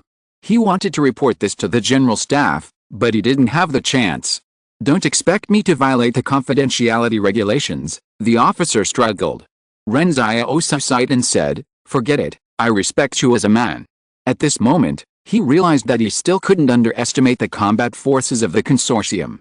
It's not just the Qing family's troops that are powerful. All consortiums in the world must rely on them. Without this strong force, the consortium cannot stand on this wasteland. After Ren Xiaosu waited for the officer to slowly die, he quietly watched the silver liquid seeping out of the officer's body from his skin. He was familiar with the process and patiently waited for the palace to restore the factory settings of this batch of nanorobits and other operations. The harvest this time was not much. After all, only one person carried nanorobits, so the number carried was only half of the last time. The boxing gloves were still just boxing gloves, and there was no big change. However, Ren Xiaosu was not in a hurry now.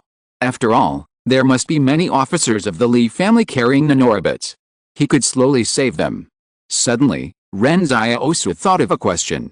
Since he could use the palace to flash the machine, could he give some of the extra nanorobits to the students in the future? Chen Wudi definitely didn't need this thing. To be honest, Ren Xiaosu couldn't figure out how strong Chen Wudi was now. If they really fought to the death, it was hard to say whether he could beat his apprentice. But Ren Xiaosu didn't mind too much. After all, in Journey to the West, the master couldn't beat the apprentice. Thinking of this, he felt balanced. Ren Xiaosu controlled the shadow to carry the officer's body. He was going to sink the officer into the lake. After all, The body could not be left behind. It didn't make sense for the wolves to take away everyone but leave the officer alone. And if the people who came to investigate later found that the nanorbits on his body were gone, that would be a real problem. In any case, Ren Xiaosu didn't want Li to find out that he could restore the factory settings of the nanorbits, otherwise Li would definitely chase him to the ends of the earth. An hour later, Ren Xiaosu stood on the shore of the small mountain lake and felt a little melancholy. Seeing that the lake itself was not big, if he threw more things into it in the future, would the water level of the entire lake rise? After he finished destroying the body, it was already late at night. Ren Xiaosu didn't rush back to the outpost, but walked towards the mountain. There was no wolf howling in the mountain tonight. Ren Xiaosu wanted to see if the wolf pack was seriously injured. Chapter 215 Chen Wudi's ability to adapt. After the Wolf King's troubles in the past few days, Ren Xiaosu suspected that the wolf pack would expand again in 2 months. When the wolf pack was hunting today, he found that the number of wolves was much smaller when they went out. Maybe the missing ones were all female wolves. According to the previous rules, it takes about 63 days for a female wolf to give birth to a cub. This time is too fast for humans. It is unknown whether this natural cycle will change after the transformation and evolution of these wolves. He followed the traces left by the wolf pack to find it in the mountains. Ren Xiaosu judged that the wolf den should not be too far from the outpost, because the wolf howling heard that night seemed very close. As a result, they did not walk far before the Wolf King suddenly appeared at the end of the mountain road, blocking Ren Xiaosu's way. Ren Xiaosu always felt that the Wolf King seemed to be out looking for him. The Wolf King whimpered softly, and Ren Xiaosu pondered for a long time. Are you here for me to help you heal your companions? Wild animals are very cautious when hunting in the wilderness, because they may die from infection due to a small injury. Bacteria and germs are difficult to resist even for the most powerful species. Facts have long proved that bacteria are one of the most tenacious creatures in the world. The world has been destroyed and reborn many times, but some bacteria can survive every time. When Ren Xiaosu finished asking, the Wolf King actually nodded. Ren Xiaosu took out a black medicine. This can heal injuries. I know that your companions in the tribe are injured. I can help you heal them. The Wolf King's puzzled expression seemed to say, this thing can also heal injuries? Exclamation mark. Just now Ren Xiaosu was thinking, humans can directly use their fingers to apply medicine. What about wolves? Wolves usually heal their wounds by licking. If they rely on licking to apply the black medicine, wouldn't this licking be bad? At this time, the Wolf King seemed to hesitate for a moment, and then turned around and took Ren Xiaosu to the mountains. Arriving at a valley away from the wind, Ren Xiaosu saw dozens of wolf cubs rolling on the grass. They were not afraid of Ren Xiaosu. They had seen them before on the road of escape, but there were more wolf cubs now. It seemed that the wolf pack had not been idle along the way. Of course, Ren Xiaosu could understand. After all, it was so easy to find food for the wolf pack now, and they could not read books or play cards, and there were no other entertainment activities. When the wolf pack saw Ren Xiaosu coming, they made way for him. Ren Xiaosu was also terrified when walking among the wolves. He could only suppress the fear in his heart and continue to move forward. It can only be said that he was skilled and daring.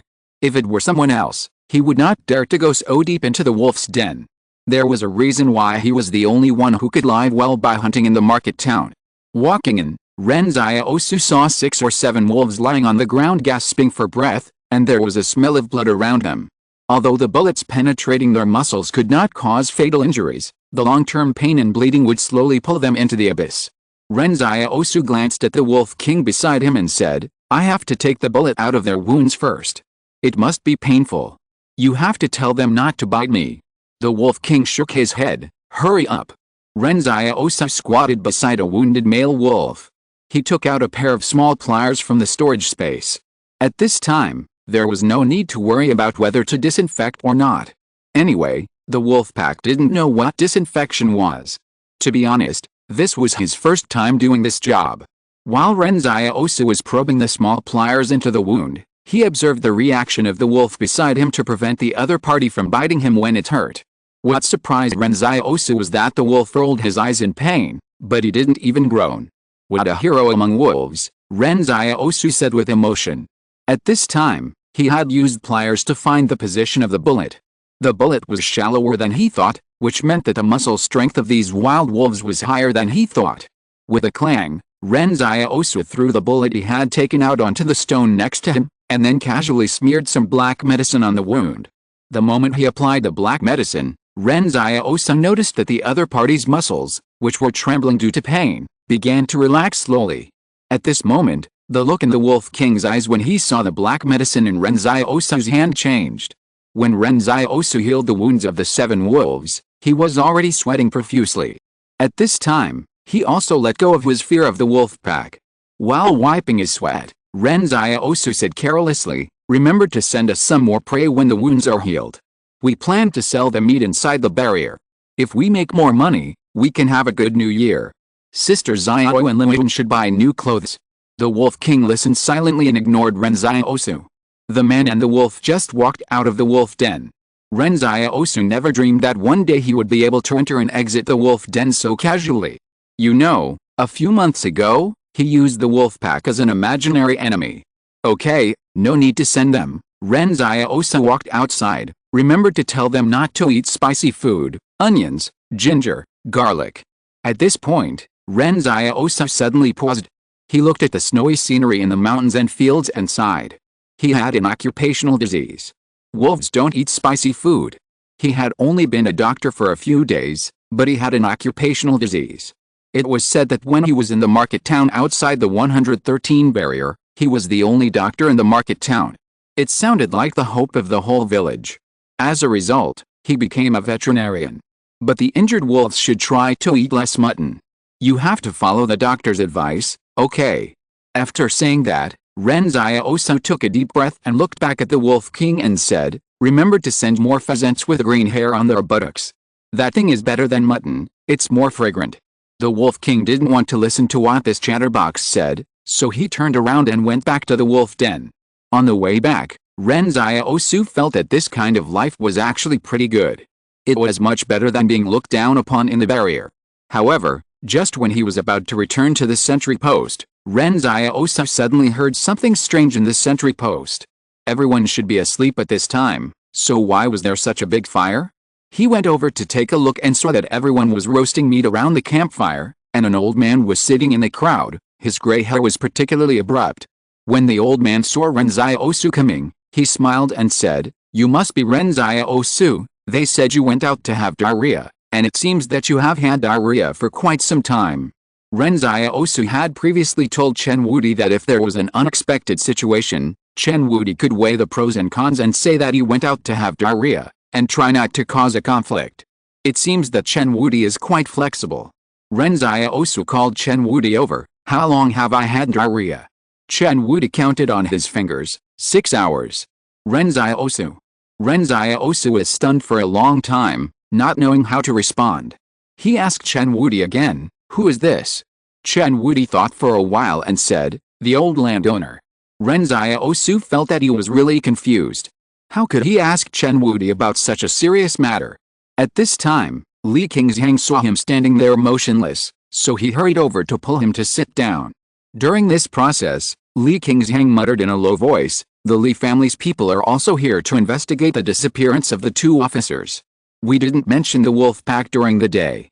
Don't say anything nonsense." Ren Xiaosu raised his eyebrows slightly. An old man dared to come here alone to investigate the case?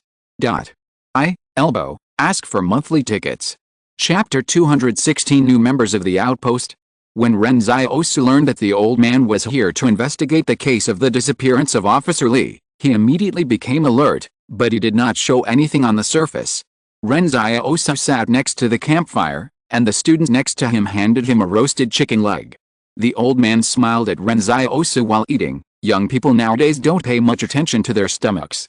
When you reach my age, you will understand that being able to eat is a blessing. You are right. Ren Xiaosu glanced at the other person. It was definitely unreasonable to have diarrhea for 6 hours. Before, he was praising Chen Wudi for his strong adaptability. Now think about it, in fact, he was overthinking. Chen Wudi said that he had diarrhea for 6 hours, which meant that the old man had been here for 6 hours. However, the old man did not ask him where he had been. He just went on with the reason of diarrhea, as if he had no intention of investigating it. Ren Xiaosu did not believe that a person in charge of investigating the case could ignore such a simple common-sense issue. The other party was pretending to be confused. Do you have any clues when you come to investigate the case this time? Ren Xiaosu said nonchalantly. You said you were here to investigate, but what does the disappearance of the Li family have to do with me? The old man said with a smile, I am so old, but you still let me work in this weather. Do you think this is something a human would do? Ren Xiaosu looked at the other person's appearance and said, How old are you this year? I am 73 this year, the old man said with a smile. I haven't introduced myself properly yet. Hello, everyone, my name is Hushuo. Everyone looked at each other. This name sounded so strange, but what Ren Xiaosu cared more about was that the other person's surname was not Li. In this place, people with the surname Li deserve Ren Xiaosu's attention. So far, except for Li Qingxiang, the Kunshan Wolf King, all the people with the surname Li that Ren Xiaosu met were basically middle and high-level officers in the consortium army. Why did you take this case? Ren Xiaosu asked curiously. I didn't want to answer it either, Hu said, scratching his head with his little finger and laughing, but Li gave me an order, saying that if I didn't come to investigate this case, I wouldn't get paid, so I could only come here to handle the job. But I didn't expect that I could eat so much game at your outpost, so I guess I made a profit. Ren Xiaosu felt that this matter might not be as simple as the other party said. A 73-year-old man came here, how could he be an ordinary person? And there must be a reason why Li asked him to come out when there was a problem. However, at this moment, Hu stood up and patted the dust on his pants. Okay, I'm full. Ren Xiaosu suddenly asked, how many outposts have you visited today? Hu smiled, just this one. At this moment, Ren Xiaosu felt that the other party might have discovered some clues, so he came directly to them. In an instant, Ren Xiaosu began to hesitate whether to keep the other party. Hu Shuo suddenly said, which room should I stay in? This question stumped everyone. Ren Xiaosu was still thinking about keeping him, but he didn't expect that he was going to live here directly. Li Qingxiang smiled and said, we will clean up a room for you right away. There are 7 bungalows in the outpost. Originally, there was an empty room used as a storage room for sundries, but there were not many things in it. Now that Hu Shuo said he wanted to stay overnight, Li Qingxiang, as the squad leader of the combat team, was also willing to get in touch with this old man who seemed to be a big shot. Most refugees have an instinct that they all think that getting in touch with the big shots in the fortress will make life easier. They are superstitious about this kind of relationship. However, this made Ren Xiaosu a little embarrassed. He decided to wait and see for the time being. It would not be too late to decide what to do after he determined what the old man's purpose was. Ren Xiaosu felt that Hu Shuo had clearly found a clue, but he couldn't figure out why he had the confidence to stay here. However, something happened that surprised Ren Xiaosu even more. Hu Shuo didn't want to stay here for one night, but he didn't want to leave. The next morning, the Wolf King delivered a large pile of pheasants as promised, and these pheasants were piled at the entrance of the sentry post. However, this strange scene did not cause Hu Shuo to ask any more questions. He seemed to be as if nothing had happened, and only praised that this was indeed a good place to eat meat. Ren Xiaosu observed his expression. Everyone knew that this was abnormal, but Hu Shuo did not ask any questions. He just practiced Tai Chi at the entrance of the sentry post. After the practice, he asked Li Qingxiang and others to cook, saying that he still wanted to eat meat. So everyone started to barbecue meat from early in the morning, and Ren Xiaosu felt that he was full of the smell of barbecue. Why don't you ask where the prey comes from? Ren Xiaosu asked while eating meat. Hu Shuo smiled and said, as long as there is food, who cares where the food comes from? It can't be brought by wolves. Ren Xiaosu was speechless for a moment. He was getting more and more confused about Hu Shuo's intentions. On the third morning, Hu Shuo woke up as usual and practiced Tai Chi. After the practice, he asked everyone to cook.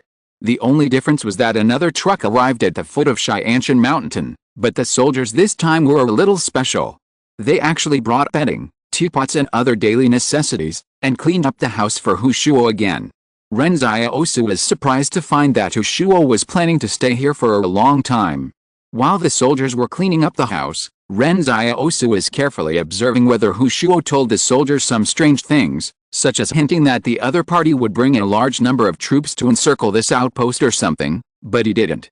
When the soldiers reported things to Hu Shuo did not shy away from Ren Xiaosu and the others. The soldiers reported something related to Ren Xiaosu. The outpost on another hill was attacked by wolves, and wolf blood and wolf hair were found there. Then the army had attached great importance to this matter and planned to send troops to clear out the wolves in the mountains. Ren Xiaosu observed Hu Shuo's reaction, but Hu Shuo just smiled and said, "The wolves have nothing to do with our case. Don't get involved in such trivial matters." From beginning to end, the other party seemed to have never associated anything with the pheasants at the door of the outpost. But Ren Xiaosu knew that the other party was just pretending to be confused. At this moment, Li Qingxiang whispered to Ren Xiaosu, "The officer who delivered the gift to this old man is a colonel." Ren Xiaosu was stunned for a moment. What level of rank must one have in the Li family to be able to command a colonel? After that, no one came to the outpost again, and Hu Shuo stayed there for a week. Ren Xiaosu suddenly felt that the other party might be planning to spend the spring festival with him. If you're listening to this novel on a channel other than Fanfic World, it means they downloaded and uploaded it without effort. We cordially invite you to visit our channel, Mundo Fanfic Novelis. There you'll find the original version of this story and you can explore many other novels of various genres. We're waiting for you to immerse yourself in a world of incredible novels. Chapter 217 The Teacher in the Outpost. The spring festival was getting closer and closer. Hu Shuo practiced Tai Chi and ate barbecue at the sentry post every day. There was nothing else to do. It was reasonable that people in their 70s would not be able to eat barbecue because their teeth were no longer good. However, this old man ate everything with relish and did not delay anything. Ren Xiaosu was puzzled. "You are not going home either." During this period, the Wolf King sent prey several times, but Hu Shuo did not ask anything and just ate. Hu Shuo replied, "I have no children, so there is no point in going home. I feel that life is good here." No children. Ren Xiaosu was stunned. Could it be that Hu Shuo was unmarried or infertile? However, Hu Shuo looked at the bonfire in front of him and said, "I had a daughter before. In order to prevent her from being implicated by me, I kept her in someone else's home without telling anyone. But she got into trouble later. It was too late when I found out about her. Now I have a little grandson, but he doesn't want to live with me." Ren Xiaosu didn't expect this answer, but the old man never mentioned his son-in-law from beginning to end. No one knew what happened to his daughter, but it was not easy for everyone to ask. "Are you planning to spend the spring festival here?" Ren Xiaosu suddenly asked. Hu Shuo thought for a while and replied, "It's not impossible.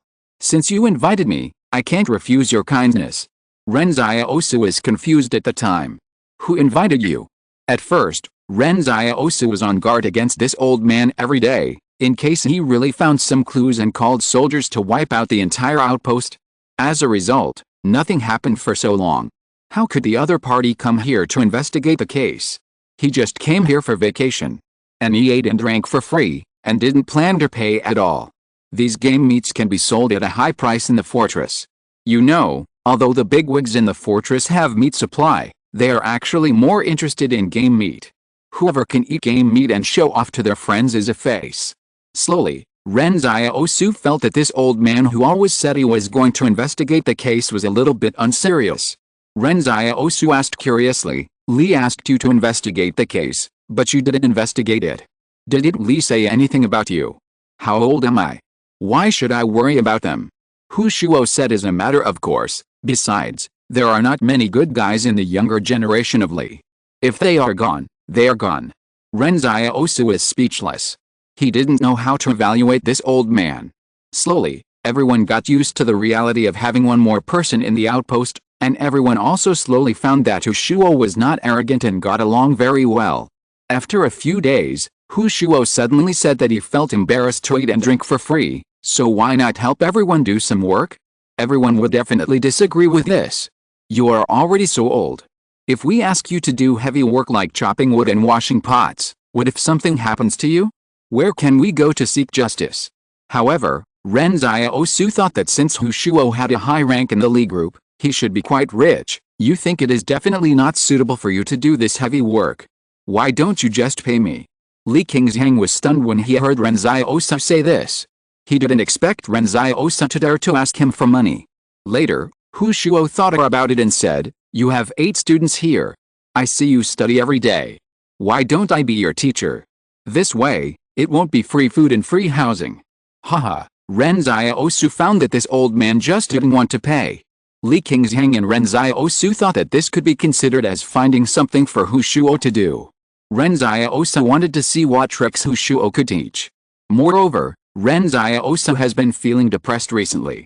Students have been studying on their own, but it doesn't work. When they encounter some difficult questions, no one can answer them. Sometimes when students ask him, the monitor, questions, he is completely clueless.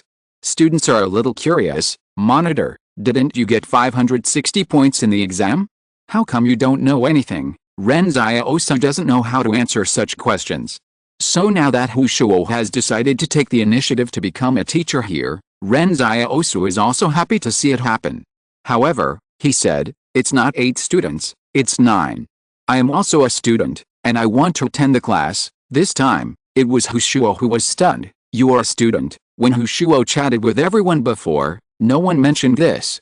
Students always called Ren Xiaosu the monitor, but Hu Shuo thought Ren Xiaosu was the monitor of this combat team.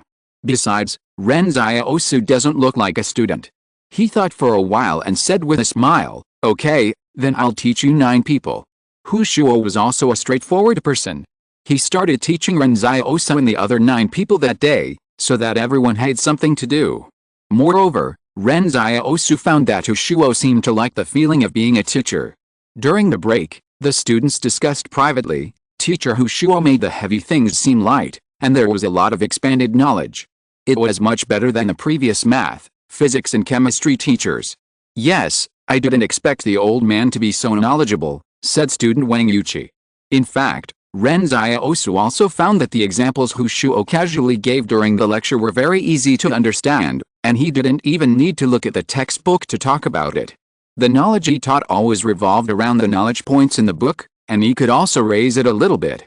It's just that Ren Xiaosu's foundation was too poor, and it was still a bit difficult for him to understand, so the students understood it immediately in class, but he had to think about it for a long time. When the get out of class was over, Hu Shuo said to the students, if you have any questions, you can ask me in private. It's not easy to meet a few of you studious kids now. It's just a pity that you can't go to the university in the Li's fortress to continue your studies. The other students had understood the content in class, so they didn't have any questions after class. It was already evening when the get out of class was over, and Hu Shuo was ready to go out and organize everyone to have a barbecue. But before he walked out of the room, he was stopped by Ren Xiaosu. Others had no questions, but he had a lot of questions. Hu Shuo looked at Ren Xiaosu with a kind face and said, the ancients said, if you know, you know, and if you don't know, you don't know. Your attitude of daring to seek knowledge is very good, very good. However, Ren Xiaosu asked this question almost until the middle of the night. Hu Shuo watched everyone eating barbecue outside, while he was so thirsty from explaining to Ren Xiaosu that he didn't even have a sip of water. He finally couldn't help but say, Ren Xiaosu, look at this, can I pay for the food? I will continue to teach the other students, and you, study on your own first to catch up. Ren Xiaosu said firmly, no. Chapter 218 Reunion with Li Yuan. At this moment, Hu Shuo was a little melancholy. There is an old saying in ancient times that one will shoot oneself in the foot, and Ren Xiaosu is a particularly heavy stone.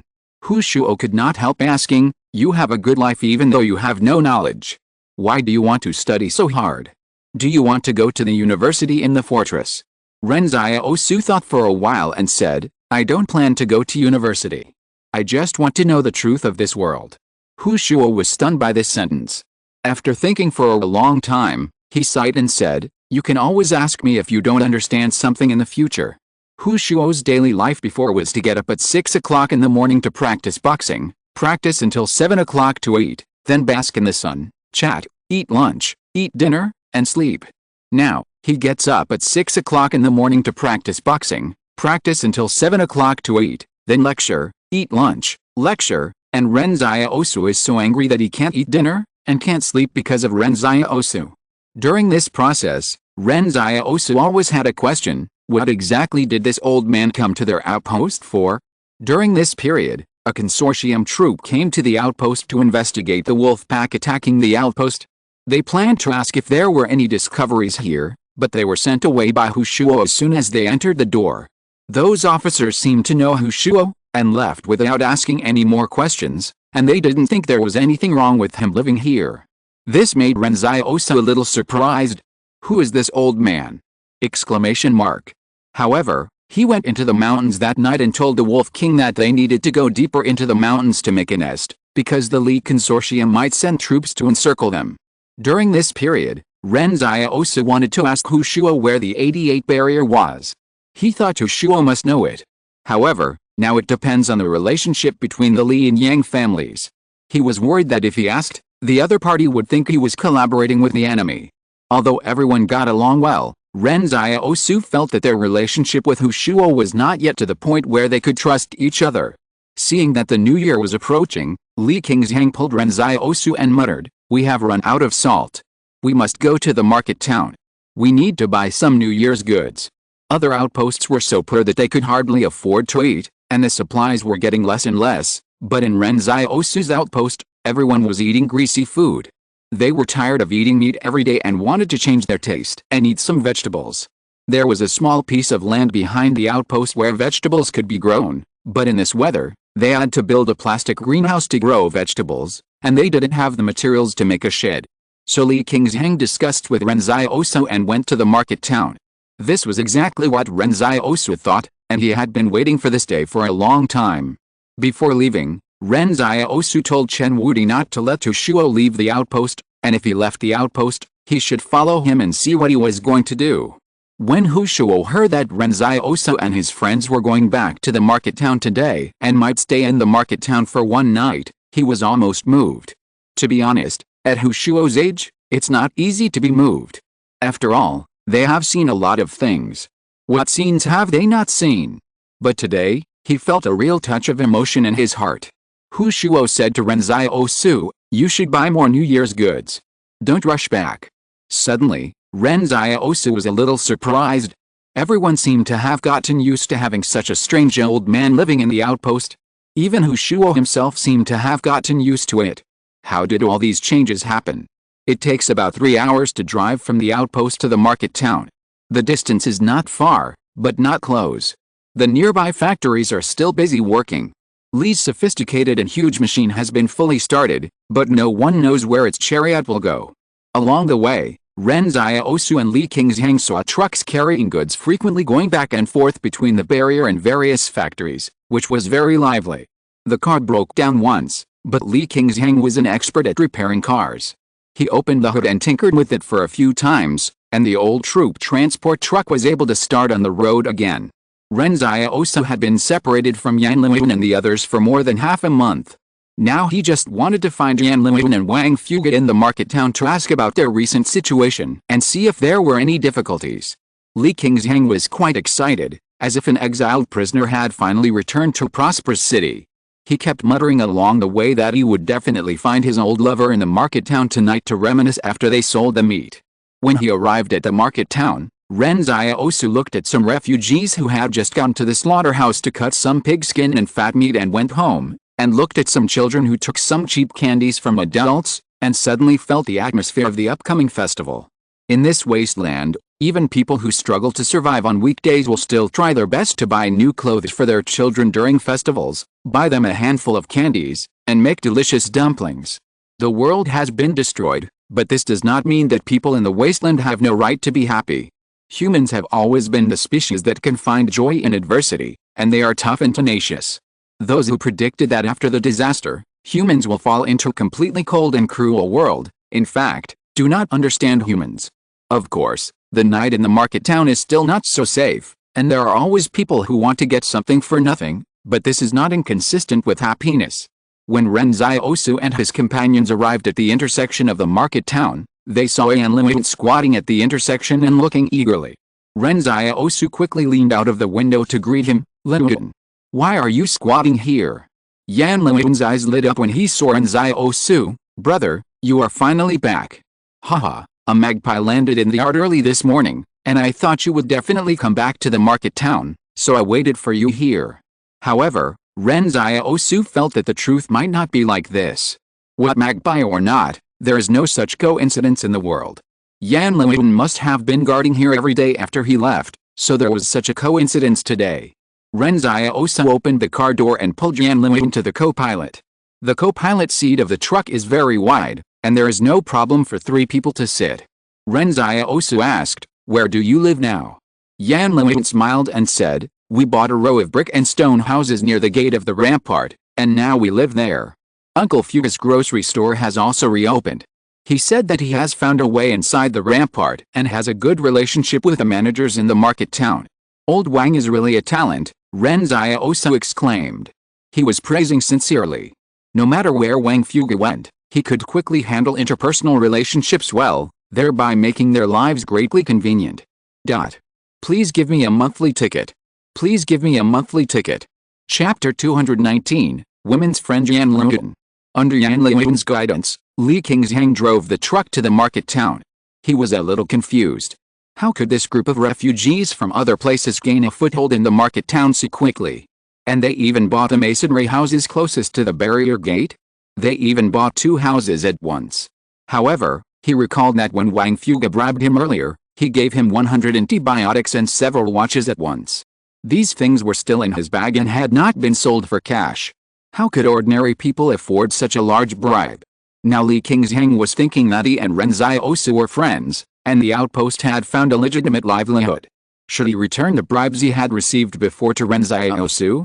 But thinking about throwing away such a large sum of money at once, Li Qingshan felt a little unwilling. On the way, a woman saw Yan Liwen through the car window and greeted him happily. "Liwen, is the one next to you the brother you mentioned? You have been waiting at the intersection of the market town for so many days, and it's finally not in vain. You are finally back. I'll give you 3 eggs. Go back and cook them with your brother in the evening." Yan Liwen took the eggs with a smile, and then handed one back, leaving only 2 eggs. "Yes, this is my brother. The one driving the car is not him. He doesn't need to eat eggs." Li Qingshan. What if you don't treat yourself as a human being? Why shouldn't I have to eat eggs? Ren Xiaosu laughed happily and said, "You are quite popular in this market town." In fact, when he was in the 113 market town, Yan Liwen was especially liked by women. Now that his face has been washed clean and he looks handsome and smart, it is even more natural for him to become a friend of women. Yan Liwen smiled and said, "I have recently inquired about a lot of news from people in the market town. After Uncle Fuga came, he helped a lot of people with small favors in order to gain a foothold, so we are more popular. Of course, there are also many ungrateful people. The so-called small favors are to help repair furniture, send some small candies, and the price is a little higher when receiving the goods. Wang Fuga has a good sense of measure and never shows great favors.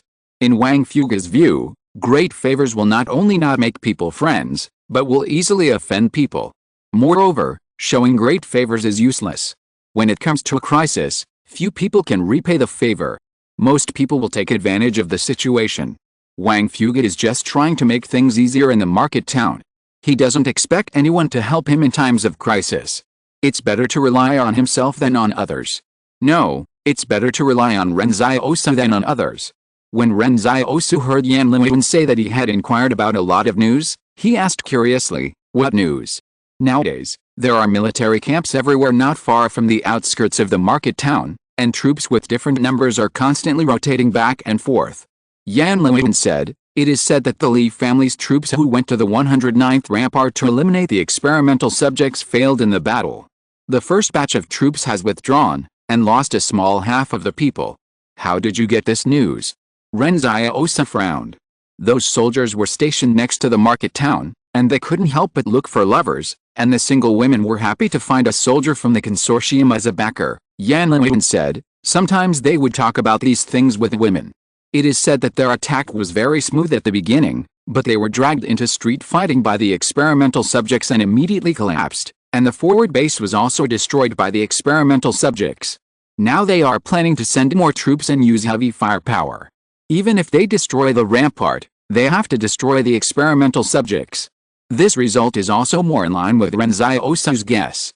He saw that the combat troops who rushed to the 109th rampart did not bring any heavy firepower before, as if they wanted to preserve the buildings in the rampart as much as possible to avoid the high cost of reconstruction. But if you fight a street fight with the experimental subjects, You are courting death. Their speed in the building shelter is several times that of ordinary humans, and their strength is also several times that of ordinary humans. Unless you use an army of extraordinary people to fight them, it is difficult for automatic rifles to play their best role at close range. As a result, the human combat troops suffered heavy losses.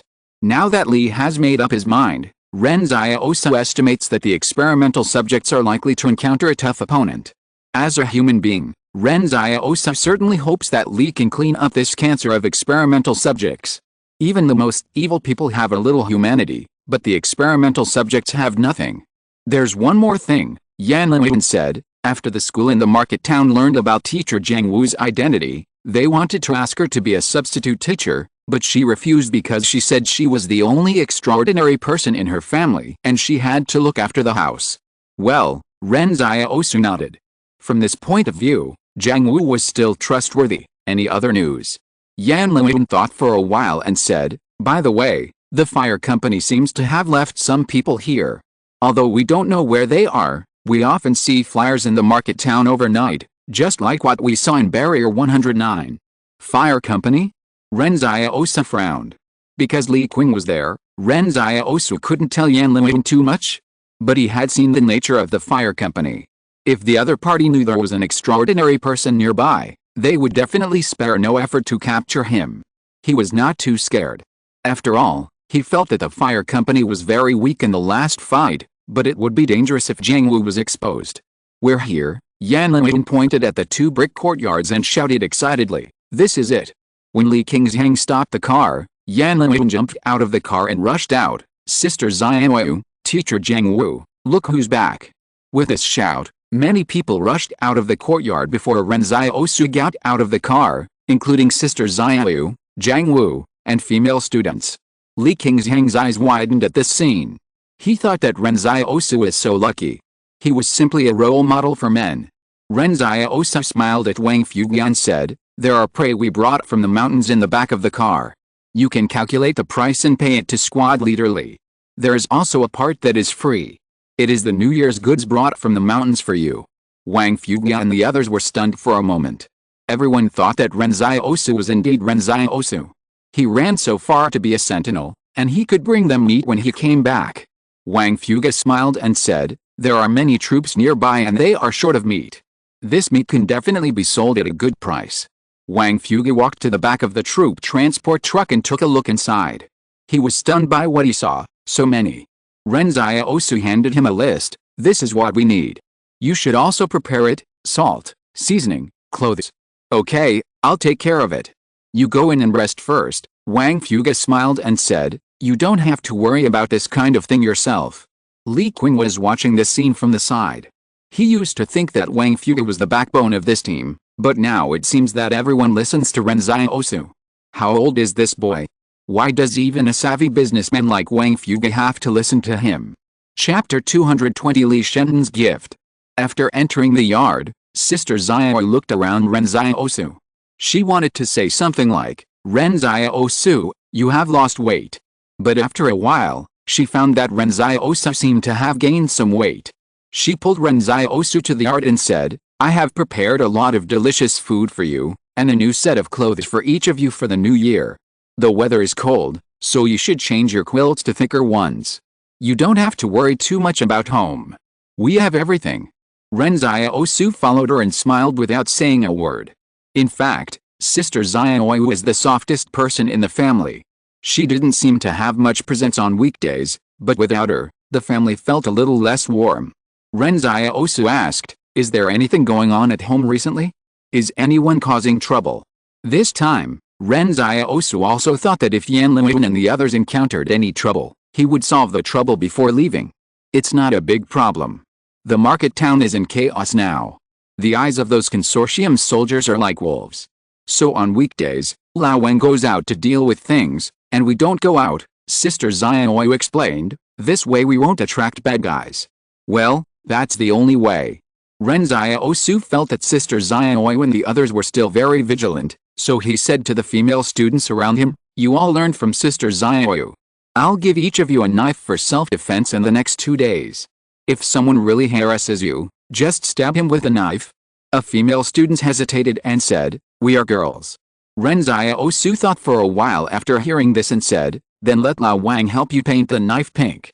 The female student was stunned for a long time and suddenly smiled. "Okay, squad leader." However, at this moment, there was a knock on the door outside. Sister Xiaoyu muttered, who had come to the door at this time. As a result, she walked over and opened the door, only to hear a clear and clean male voice outside. "Hello, I'm looking for Ren Xiaosu." Ren Xiaosu turned his head suddenly. There were only a handful of people who could find him here at this time, and he knew the other person's voice very well. Li Shenton. Li Shenton was standing at the door in a neat military uniform. Ren Xiaosu hesitated for a long time, and Li Shenton smiled first and said, "Why don't you welcome me? Come in." Ren Xiaosu gestured to Sister Xiaoyu who was blocking the door to let him in, and then he whispered to the others, "Go inside." At this time, everyone also realized that something was wrong and knew that this was an uninvited guest. Fortunately, Lao Wang and Li Qingzhang were outside ordering goods, otherwise Ren Xiaosu would have had a hard time getting Li Qingzhang out of the way. Li Shenton walked into the small courtyard and looked around curiously. He sat on a stone bench in the courtyard and said, "It's really warm here, very homey." Ren Xiaosu looked at his military uniform and asked, "How did you know I was here?" Li Shenton seemed to remember something. "I hypnotized the residents around here and told them to tell me if they saw a strange boy entering the courtyard." Li Shenton did not shy away from the hypnosis at all. Ren Xiaosu asked in confusion, "Don't you think it's inappropriate to do this? Abilities are meant to be used," Li Shenton said with a smile. "I didn't hinder their normal lives." At this time, Li Shenton looked like a handsome young man next door, wearing a military uniform and looking young and promising, but others could not imagine how much disaster he had caused in the 109th barrier. "Then why did you come to see me?" Ren Xiaosu glanced at him. At this time, Sister Xiaoyu came out of the house and placed a pot of tea and 2 cups on the stone table. Li Shenton smiled kindly. "Thank you, Sister Xiaoyu. I warned you not to hypnotize the people around me," Ren Xiaosu said with a bad face. No, Li Shenton picked up the teacup and smiled. "We are friends. How can I hypnotize the people around my friend?" He gently held the warm teacup in his hands to warm his hands. The misty white steam was floating, and the yard was extremely harmonious and quiet. "I heard that you went to a distant sentry post. How are you doing recently?" Li Shenton smiled, and the tone of his voice seemed to be an old friend of Ren Xiaosu. Ren Xiaosu said nonchalantly, "It's okay, just so." The next moment Li Shenton said, "I heard that 2 junior nano warriors were missing over there, and they were direct descendants of the Li family. Later, I checked the list of the outpost, and when I saw your name, I knew it must have been you." Ren Xiaosu frowned but did not answer. Smart people don't need so much explanation, and suspicion between each other does not require evidence at all. He just wanted to know what Li Shenton was planning to do. At this time, Li Shenton continued, "Originally, after we parted at Barrier 109, I thought it would be a few years before we would meet again. I didn't expect to meet again so soon. I also heard that a pack of wolves attacked the outpost over there, which is the outpost next to yours. Another junior nano warrior disappeared. I guess it was you who did it. I drive people and you drive wolves. We are really destined to be together." Ren Xiaosu was happy. "Why don't you just say what your purpose is? Why are you beating around the bush?" He knew that it was meaningless to defend himself. The other party assumed the result and then reversed the process. There was nothing wrong with that. If Li knew that there was another extremely dangerous extraordinary person over there, he would probably focus on him first. For example, Nonsense may have discovered something. However, Li Shenton suddenly became serious at this time. "You may still have some misunderstandings now. I came here today to reminisce with old friends. After all, I have too few friends." Ren Xiaosu asked curiously, "Why do you always feel that I am your friend?" Li Shenton smiled and said, "Because I always feel very close to you." "Okay." Ren Xiaosu changed the subject. "Why are you wearing a military uniform?" "I am now an active soldier of the Li group." Li Shenton looked at his military uniform. "It fits well, right? Our 4th Brigade will go to the front line of the 109th barrier tomorrow, and there are still many experimental subjects there." Originally, Ren Xiaosu thought that after the Li group used heavy firepower, the experimental subjects might be doomed, But the appearance of Li Shanton planted a huge unstable factor in this war. Ren Xiaosu even felt that the Li army that went to the 109th barrier again might be gone. From the beginning, Li Shanton's target was not a certain barrier, but the entire Li group. Even if everyone was dragged to be buried with him, it would not matter. Ren Xiaosu sighed in his heart. It was not wrong for Li to put this guy in the mental hospital. Chen Wudi looked like a normal person compared to him. Li Shanton stood up and walked out the door. We came here when we were excited, and we will leave when we are exhausted. I am afraid it will take a long time for us to see each other again. Take care of yourself. Anyone who has coveted your woman will commit suicide after you leave the market town tomorrow. Don't worry about this. It is a small gift from me. Please accept it. Chapter 221 Meeting the Spark Again. Li Shanton's gift surprised Ren Xiaosu. When he asked Xiaoyu if anyone was causing trouble, Xiaoyu said no, but he knew that Xiaoyu must have lied. How could a house with more than a dozen women not be noticed in the market town? So this was also the reason why Ren Xiaosu was worried that Jiang Wu would be exposed. If someone had bad intentions, Jiang Wu would probably have to use his extraordinary abilities. If he attracted the attention of the fire company, it would be a big crisis. Ren Xiaosu looked at Li Shanton. I really appreciate this gift. Li Shanton waved his hand and smiled. Don't be so polite. Also, Li is going to let the elite nano-warriors encircle and suppress the wolf pack. It can be regarded as training with the wolf pack. You can let your wolf friends hide first. Some nano-warriors are still very powerful. Ren Xiaosu is stunned for a moment. Can I collect nano-robots again? Exclamation mark. Suddenly, Li Shanton didn't know if he saw it wrong. He always felt that there was a hint of expectation in Ren Xiaosu's eyes. Do you know where the members of the fire company are hiding nearby? Ren Xiaosu changed the subject. They just left in the afternoon, but I don't know where they went. Maybe they wanted to try their luck. Don't worry, they don't know you, Li Shanton said, and then he walked out the door. This demon will go to the front line with the army of the Li Consortium. Ren Xiaosu suddenly felt that if there were more people like Li Shanton in the world, the war might not be far away. There has always been a balance between the consortiums. Everyone is slowly plundering resources and using resources to strengthen themselves. This is a process of collective increment. But if a consortium suddenly has a flaw, others will definitely be happy to share the cake together. After Li Shanton left, Sister Xiaoyu came out of the house and asked curiously, he is that Li Shanton, right? I have seen him in the shop of Barrier 109 before. Well, Ren Xiaosu frowned and didn't know what he was thinking. He suddenly said, I may have to go back. I always feel that there is some information hidden in Li Shanton's words just now. Originally, Ren Xiaosu planned to stay in the market town for one night. After all, they haven't seen each other for a long time and there are many things to discuss. But when he asked about the news of the fire company just now, Li Shanton said that the fire company left in the afternoon, which made Ren Xiaosu feel a little uneasy.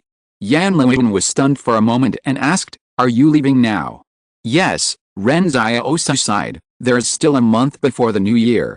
I will definitely have a chance to come back, or I will pick you up to celebrate the new year at the sentry post. Really? Yan Liwen's eyes lit up. He also wanted to see what the place where Ren Xiaosu was a sentry looked like. Ren Xiaosu went out after he finished speaking. At this time, Wang Fuge and Li Qingxiang had just handed over money and goods. Judging from the expressions of both of them, they should be very satisfied. Wolf King, we have to go. We have to go back for something urgent, Ren Xiaosu said to Li Qingxiang. Li Qingxiang was puzzled. Leave now? Won't you wait a little longer? I haven't. We have to go, Ren Xiaosu said seriously. Li Qingxiang thought for a while and said, okay, let's go back now. When Li Qingxiang and Ren Xiaosu got on the car, Wang Fuge said, Xiaosu, you must take care of yourself. Our family depends on you. You can't get into trouble. Don't worry, Ren Xiaosu whispered, I haven't had any trouble even after 2 barriers collapsed. I have a strong life. Wang Fuge smiled and said, that's right. As long as you are here, our lives will definitely get better and better. After that, Li Qingxiang started the car and drove out of the market town. There are 2 grocery stores at the gate, one owned by an older sister and the other newly opened by Wang Fuge. As a result, after Wang Fuge came, The business of the grocery store next door plummeted, causing the neighbors to be very dissatisfied with Lao Wang. When Wang Fuga was seeing Ren Xiaosu off, the older sister next door leaned against the door frame with her waist in a bucket, cracking melon seeds and looking at him with disdain. After Ren Xiaosu left, she suddenly called out to Wang, "What's the matter? Is this someone from your family?" Wang Fuga smiled and said, "This is our boss, he's really awesome." The older sister spit the melon seed shells at the door with disdain. "A soldier from a crappy private army, I don't see how awesome he is." In the eyes of the refugees in the market town, private armies were no longer worth much at this time, and the most awesome ones were the soldiers from the consortium. Not only did the older sister think so, some people originally thought that someone in Wang Fuga's family was very well connected, but now they were a little disappointed, because he was just a private army soldier. Wang Fuga smiled and said nothing, because they were not from the same world, and summer insects could not talk about ice. Li Qingzhang did not ask Ren Xiaosu why he was so anxious to return to the sentry post while on the way, and Ren Xiaosu looked at Li Qingzhang's attitude at this time and suddenly realized that the other party might have discovered something. Ren Xiaosu looked at Li Qingzhang, "You." But before he could finish his words, he was interrupted by Li Qingzhang, "I don't know anything." Ren Xiaosu didn't know whether to laugh or cry. He recalled that when the wolves attacked the troop carrier, Li Qingzhang took the initiative to ask everyone to go back to the house. At that time, the other party might have discovered something. Li Qingzhang said, "When I was a child, my father took me to the market town to see a fortune teller. The fortune teller said that I would have a bad life in this life. At that time, my father almost beat him up, but he also said that I would have a chance to turn over in this life." "What chance?" Ren Xiaosu asked curiously. "He said I met a noble person when I was 29, and I was just 29 when I met you." Ren Xiaosu sighed, "Feudal superstition is harmful." The journey took 3 hours. Because Ren Xiaosu said he was in a hurry, Li Qingzhang drove faster. When they arrived at the place in front of the sentry post where they were going up the mountain, Ren Xiaosu suddenly saw the tire tracks on the ground. His face suddenly changed drastically. "Go faster, there are uninvited guests going up the mountain. This dirt road only leads to the sentry post. Now that the snow has just melted, the ground is muddy. If a car passes by, it will definitely leave tire tracks, so Ren Xiaosu's sense of crisis is even greater." According to Li Shenten, the fire company just came out to try their luck. Maybe after they learned that the 2 officers were missing, they thought it might be the work of a superhuman, so they came to the nearby sentry post to see if there were any potential superhumans. The truck came all the way to the sentry post, but Ren Xiaosu, who was originally anxious, was suddenly stunned when he saw the scene in the open space in front of the sentry post.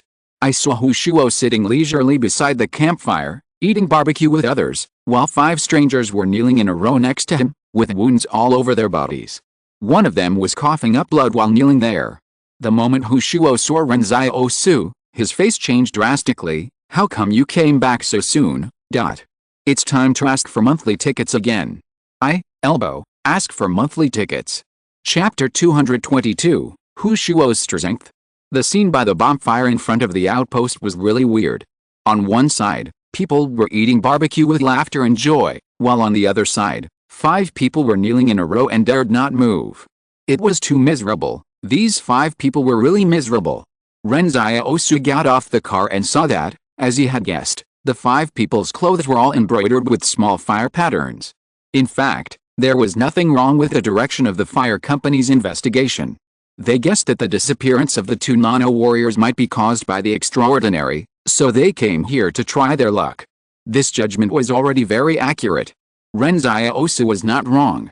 After Li Shanten told him about the situation of the fire company, he was worried that the fire company would harm the students in the outpost, so he rushed back overnight.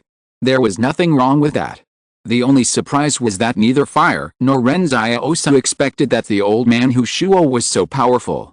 And Hu Shuo was surprised to see Ren Xiaosu because as soon as Ren Xiaosu came back, he had to give Ren Xiaosu a lecture again, just like an office worker who finally had a weekend, and the boss suddenly said that he had to work overtime, and his mood suddenly darkened. Ren Xiaosu explained, "I just missed you guys, so I rushed back overnight." What's going on? In fact, Ren Xiaosu knew from the beginning that Hu Shuo must be extraordinary. How could an ordinary old man go up a mountain alone in the middle of the night to investigate a case? Isn't he afraid of being killed by the bandits? So he must have something to rely on. And Chen Wudi said at the time that this was the land old man. According to Ren Xiaosu's inference, Chen Wudi probably meant that this person has magical powers. Perhaps it is the unique vision of some mental patients that causes Chen Wudi to often see the essence through phenomena and then hit the nail on the head. Hu Shuo glanced at Ren Xiaosu and smiled, "Come and eat meat quickly." The 5 people from Huazian turned around and looked at Ren Xiaosu, but no one dared to speak. Hu Shuo said, "This is someone from Huazian Company. I have been looking for them for some time, but they hid very well and someone made trouble, so I couldn't find them. But I never expected that I came here to celebrate the New Year casually, and they actually came to my door." Ren Xiaosu thought to himself, "You really came here to celebrate the New Year. You don't treat yourself as an outsider." However, now is not the time to think about this.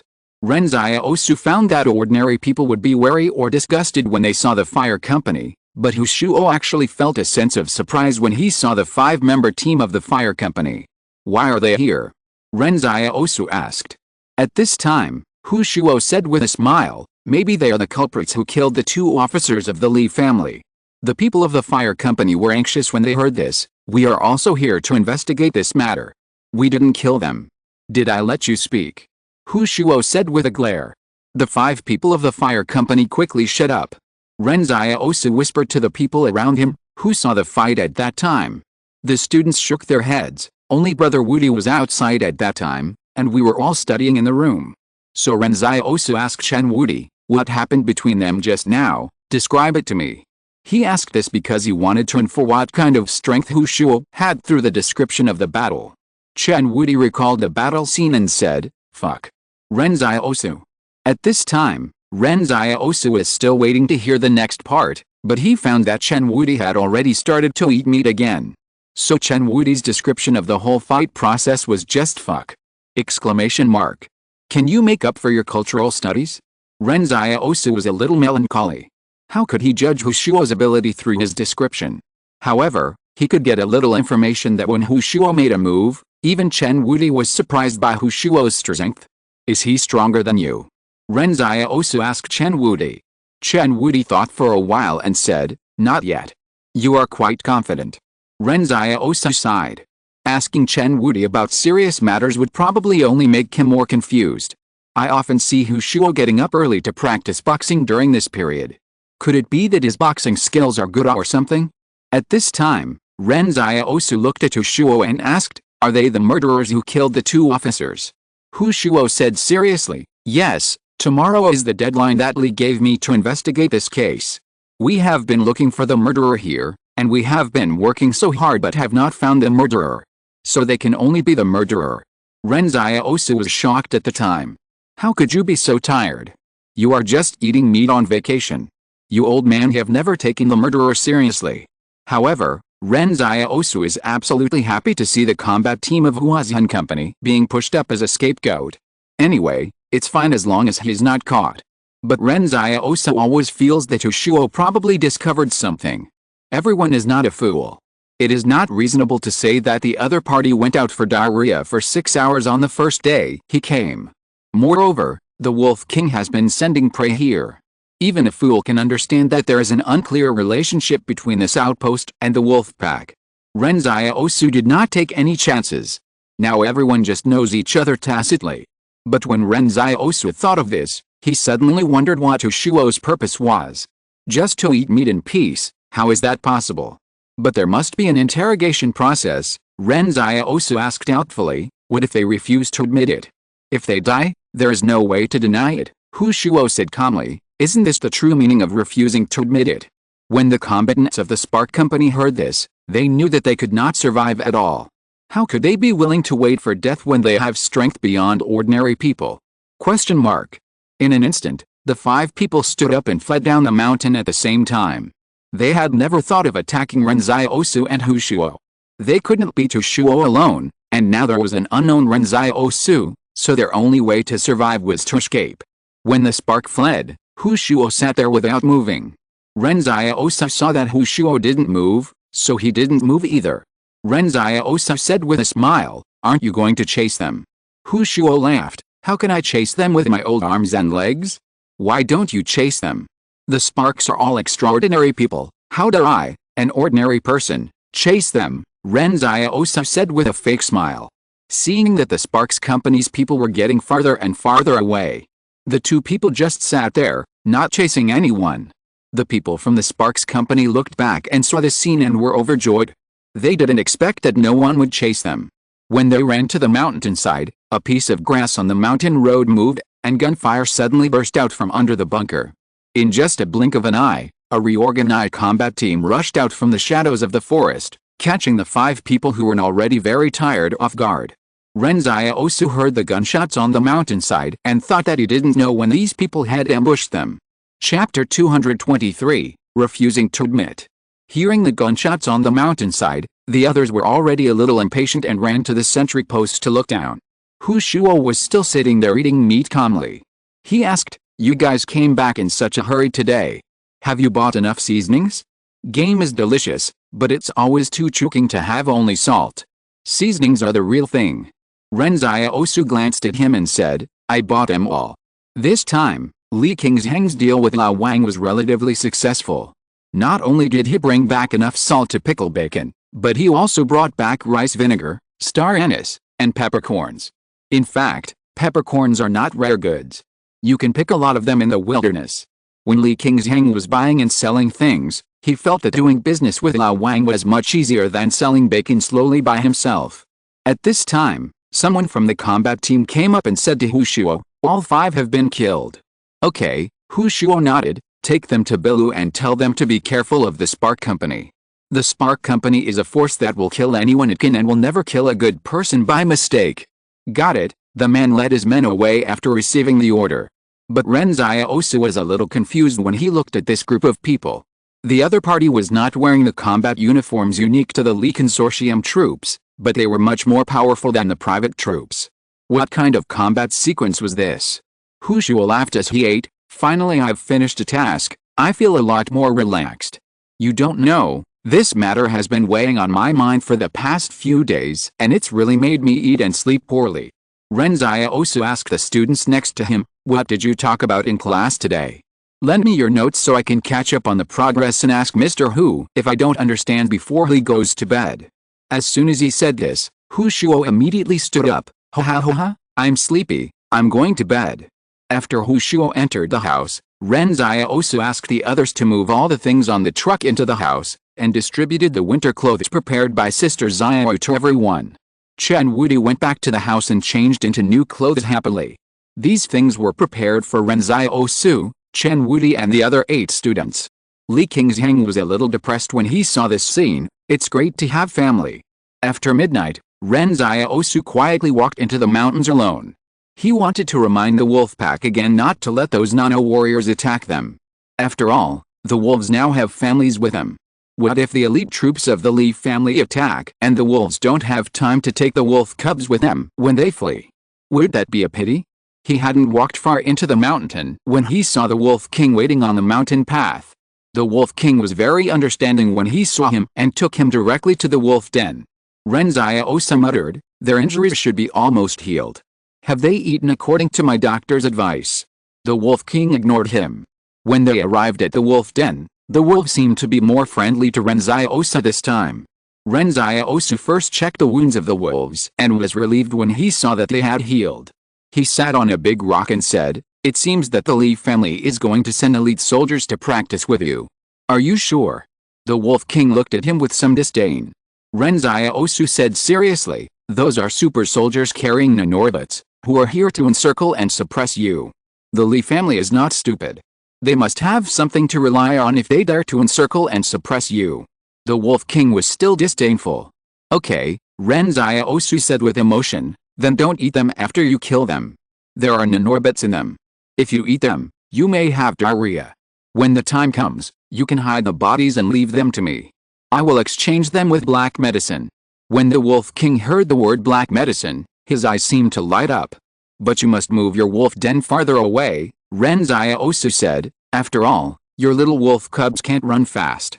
It would be bad if stray bullets hit them." On the way back, Ren Xiaosu was thinking, if there's a wolf pack to help, can he collect nanorbits faster? Thinking of this, Ren Xiaosu was a little excited.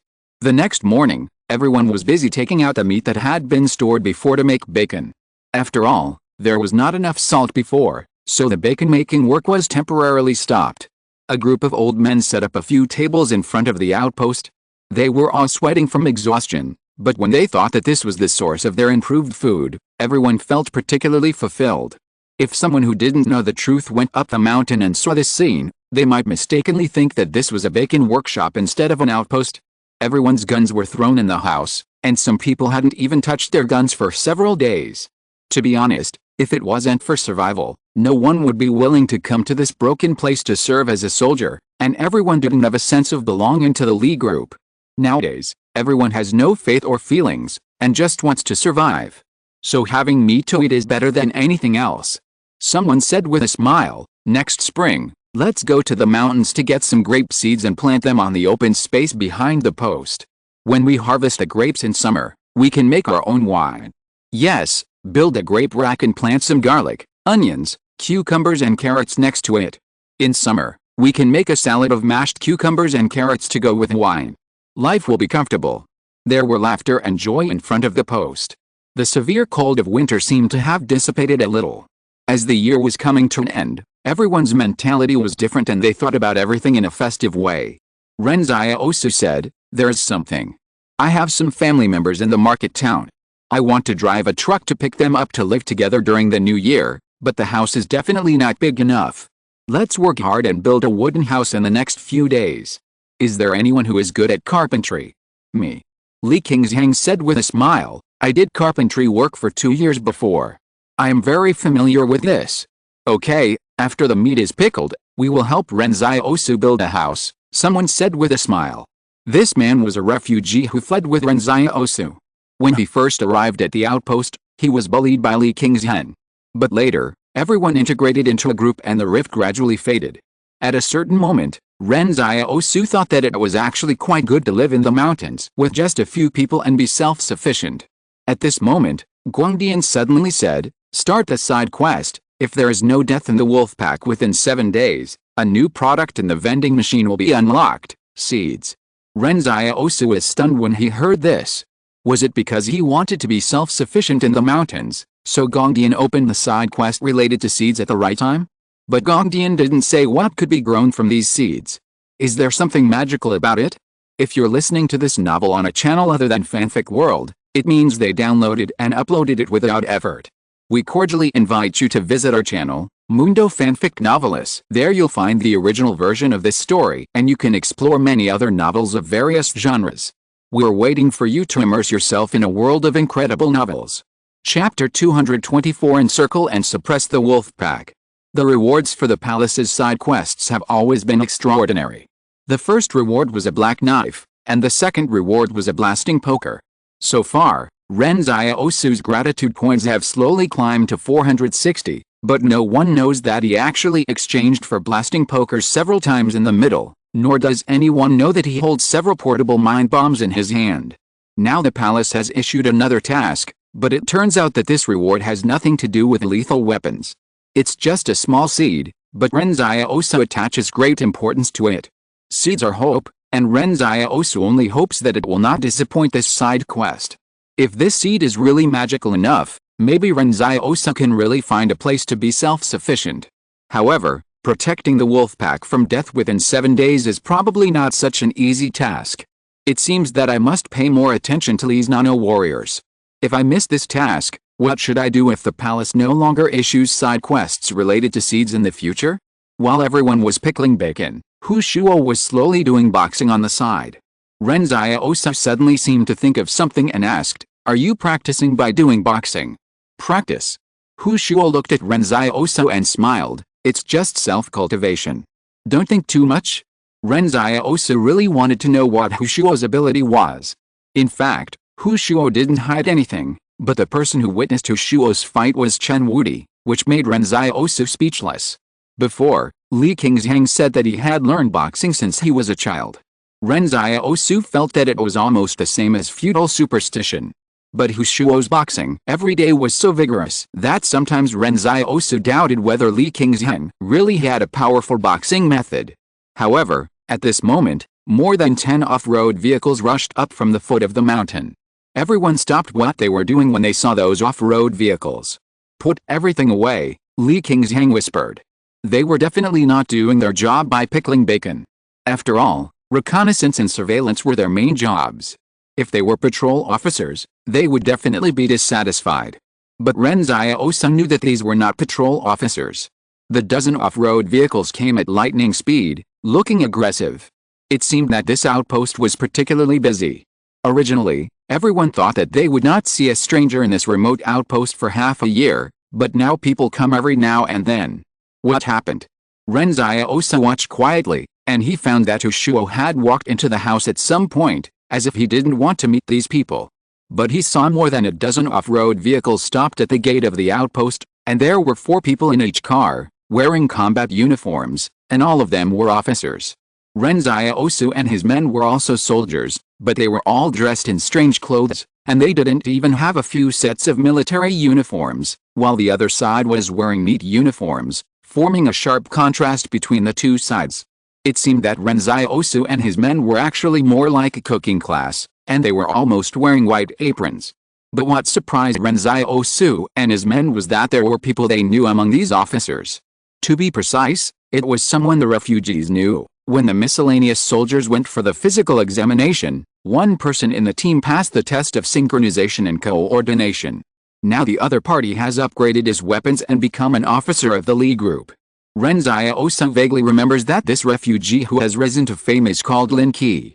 After Lin Qi got off the car and saw Ren Xiaosu and the others, he was also stunned for a moment, and then laughed. It turns out to be an old acquaintance. Ren Xiaosu and the others did not say anything. Today, Lin Qi is dignified and there is no trace of the embarrassment when he fled. The combat boots on his feet are shiny and the combat uniform on his body is also very fitting. Someone asked behind Lin Qi, "You actually know these people?" Lin Qi paused and said, "We came to 108 from Barrier 109 together. Now I see them in this remote outpost. I have to take care of my brothers." In Lin Qi's words, Ren Xiaosu and his friends suddenly became Lin Qi's brothers.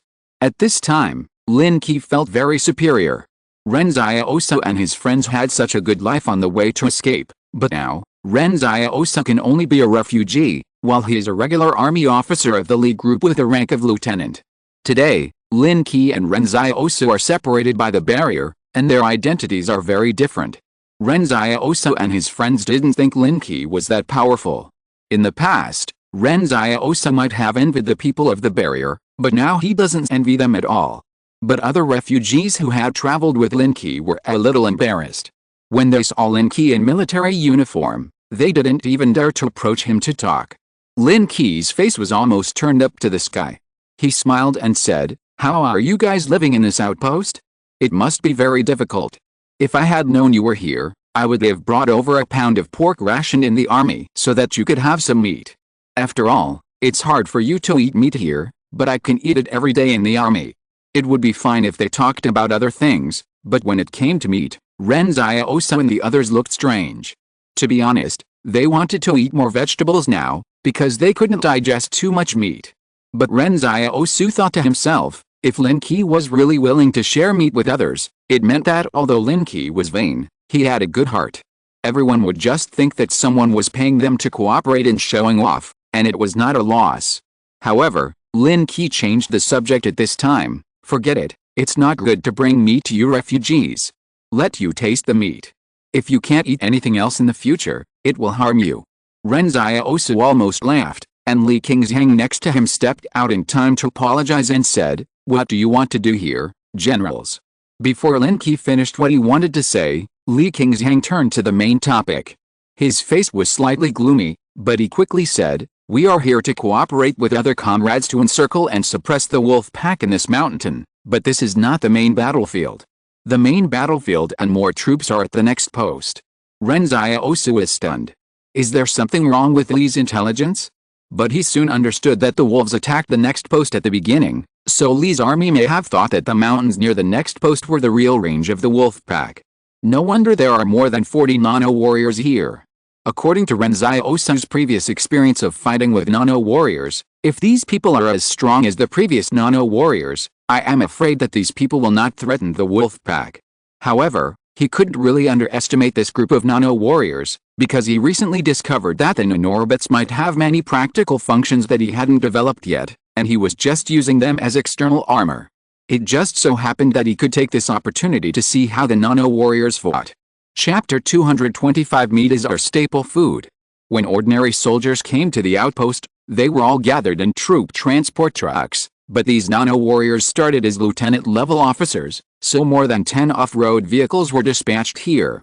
Ren Xiaosu checked their number, 48 people. If the nano-warriors gathered in their outpost were just to support the search and arrest operation of the next outpost, then how many main forces would be gathered in the next outpost? The soldiers in the outpost stood aside and dared not say a word. Only Li Qingzhang came to the group of officers and asked if they needed support and whether they needed to eat lunch here at noon. However, Lin Qi smiled arrogantly. We still have official duties to attend to, so how can we have time to eat lunch here? Usually, we bring individual rations when we go on missions. If the food here is unhygienic and we get diarrhea, you can't afford it. Yes, Li Qingzhang smiled flatteringly, you are right. In fact, Lin Qi's resentment was mainly focused on Ren Xiaosu. After all, he didn't have any grudges with others. Now that the gap in status has widened, it's enough to satisfy his vanity. But when they were fleeing, Ren Xiaosu and his companions had an easy life, while they were starving. Now that he has risen to fame overnight, he must have a comparison mentality. Of course, Ren Xiaosu can understand this. At this time, Lin Qi said, I heard that the rice you transport here must be mixed with sand. I heard in the army before that the living conditions of your expanded private troops are not very good. Do you usually have insufficient food? It's okay, Li Qingzhang said with a smile, we can also dig some wild vegetables. He couldn't say that he had meat to eat, and there was no such thing as not having enough to eat. Wouldn't it be a bit intensifying the conflict if he said it out loud? However, Lin Qi was relentless. You won't have enough strength if you only eat wild vegetables without staple food. Don't delay your patrol work on weekdays. Chen Wudi asked Ren Xiaosu on the side, Master, what is the staple food? Ren Xiaosu thought for a while and replied briefly, the main food. Lin Qi heard the conversation between Chen Wudi and Ren Xiaosu, and smiled at Chen Wudi, you are really a lunatic. The staple food is rice, noodles and the like. Chen Wudi shook his head, no, our staple food is meat. Lin Qi, Li Qingzhang and Ren Xiaosu immediately felt that something bad was going to happen. How could the silly child tell the truth? However, they found that Lin Qi did not seem to believe Chen Wudi's words. They only heard Lin Qi sigh, I need to use lies to maintain my pitiful self-esteem. But Lin Qi. Although they didn't believe it, others were suspicious, do you have meat to eat here? Ren Xiaosu's heart sank. Sure enough, there are still perceptive people. Li Qingzhang explained with a smile, ha, he was joking. Where is the meat here? But the soldier did not let go of this doubt. He walked towards the sentry post. Something is wrong with your sentry post. At this time, Ren Xiaosu said calmly, you found it. As he said that, Ren Xiaosu walked towards a house in the sentry post, and then opened the door of a house in full view of everyone, revealing Hu Shuo inside. This Hu Shuo is obviously a high-ranking official in the fortress, otherwise how could he control an elite force comparable to the consortium's troops? This old man is planning to spend the new year here. In this crisis of suspicion, who else can he pull out to block the problem? Exclamation mark. Hu Shuo looked at Ren Xiaosu calmly. Ren Xiaosu looked at Hu Shuo calmly. Hu Shuo almost laughed out of anger. He came back to this house specifically because he didn't want to see this group of people. At this time, an officer was startled. Why are you here? Hu Shuo walked out slowly. Oh, I came to investigate some things, and the friend in this outpost provided me with some help. Sorry, I didn't expect you to be here. I am a soldier of the 7th Brigade, and now I have been transferred to the Shenji camp, the soldier said humbly, with a very low attitude. For example, the refugees who were recruited like Lin Qi certainly didn't know Hu Shuo, because they had just joined the Li army not long ago, but this soldier was originally a soldier of the Li army, so he recognized Hu Shuo at first sight. Ren Xiaosu almost gasped when he saw this scene. Who is this Hushuo? Just now, this nano warrior was so arrogant, how come he suddenly became so humble? If Chen Wudi had a clearer mind, he would at least know the strength of this Hushuo. Hushuo smiled amiably at the officers and said, "You guys should do your work, don't delay your work." The soldier stood up straight immediately. "Yes." He told the others to quickly unload the equipment from the car and put it on. Ren Xiaosu looked over and found that the equipment of these nano warriors did not seem to be much different from that of ordinary soldiers. They were all standard combat uniforms and individual combat weapons. One of them was carrying a portable radio. After all, the distance between the outposts was dozens of kilometers, and they already needed to use the radio to communicate intelligence. The only difference was that each of these soldiers wore a long knife on his waist. The long knife was wrapped in a black leather scabbard. Ren Xiaosu could not confirm what material the knife was made of, but something that can be worn by a nano warrior is probably not an ordinary weapon. While sorting out the equipment, someone whispered to the soldier, "Who is this old man?" The soldier's face changed. "Don't ask too much, go into the mountain first and leave here." In his words, the soldier seemed to be very afraid of Hushuo. Ren Xiaosu saw this scene, but after thinking about it for a long time, he didn't think there was anything scary about Hushuo. Everyone in the outpost looked at these officers who suddenly fell silent, and then hurriedly headed towards the hinterland of Kunshan. After they left, Ren Xiaosu smiled and said, "I won't ask you questions for 3 days." After hearing this, Hushuo's anger at being betrayed by Ren Xiaosu subsided a little. Ren Xiaosu then smiled and said, "You see, the fact that we have meat here cannot be spread outside, otherwise you won't have a good year, right?" "Don't be so ungrateful," Hushuo said unhappily. "But I'm very curious," Ren Xiaosu asked. "I also know that Lin Qi. He was not a soldier before. Why did he send him to perform the mission just a few days after joining the army?" Hushuo glanced at him and said, "What do you want to ask?" "Soldiers need to undergo long-term training," Ren Xiaosu said seriously. "Whether it's discipline or combat literacy, it's not something that can be cultivated in a short period of time, so I'm very curious why Li was so anxious to send them out. They are not even new recruits." End of this chapter. Thank you very much for reaching the end. Don't forget to like. Looking for more exclusive content and immediate access? Subscribe to our Patreon. Remember, every like, subscription, or donation encourages us to continue. Thanks to everyone. See you in the next video.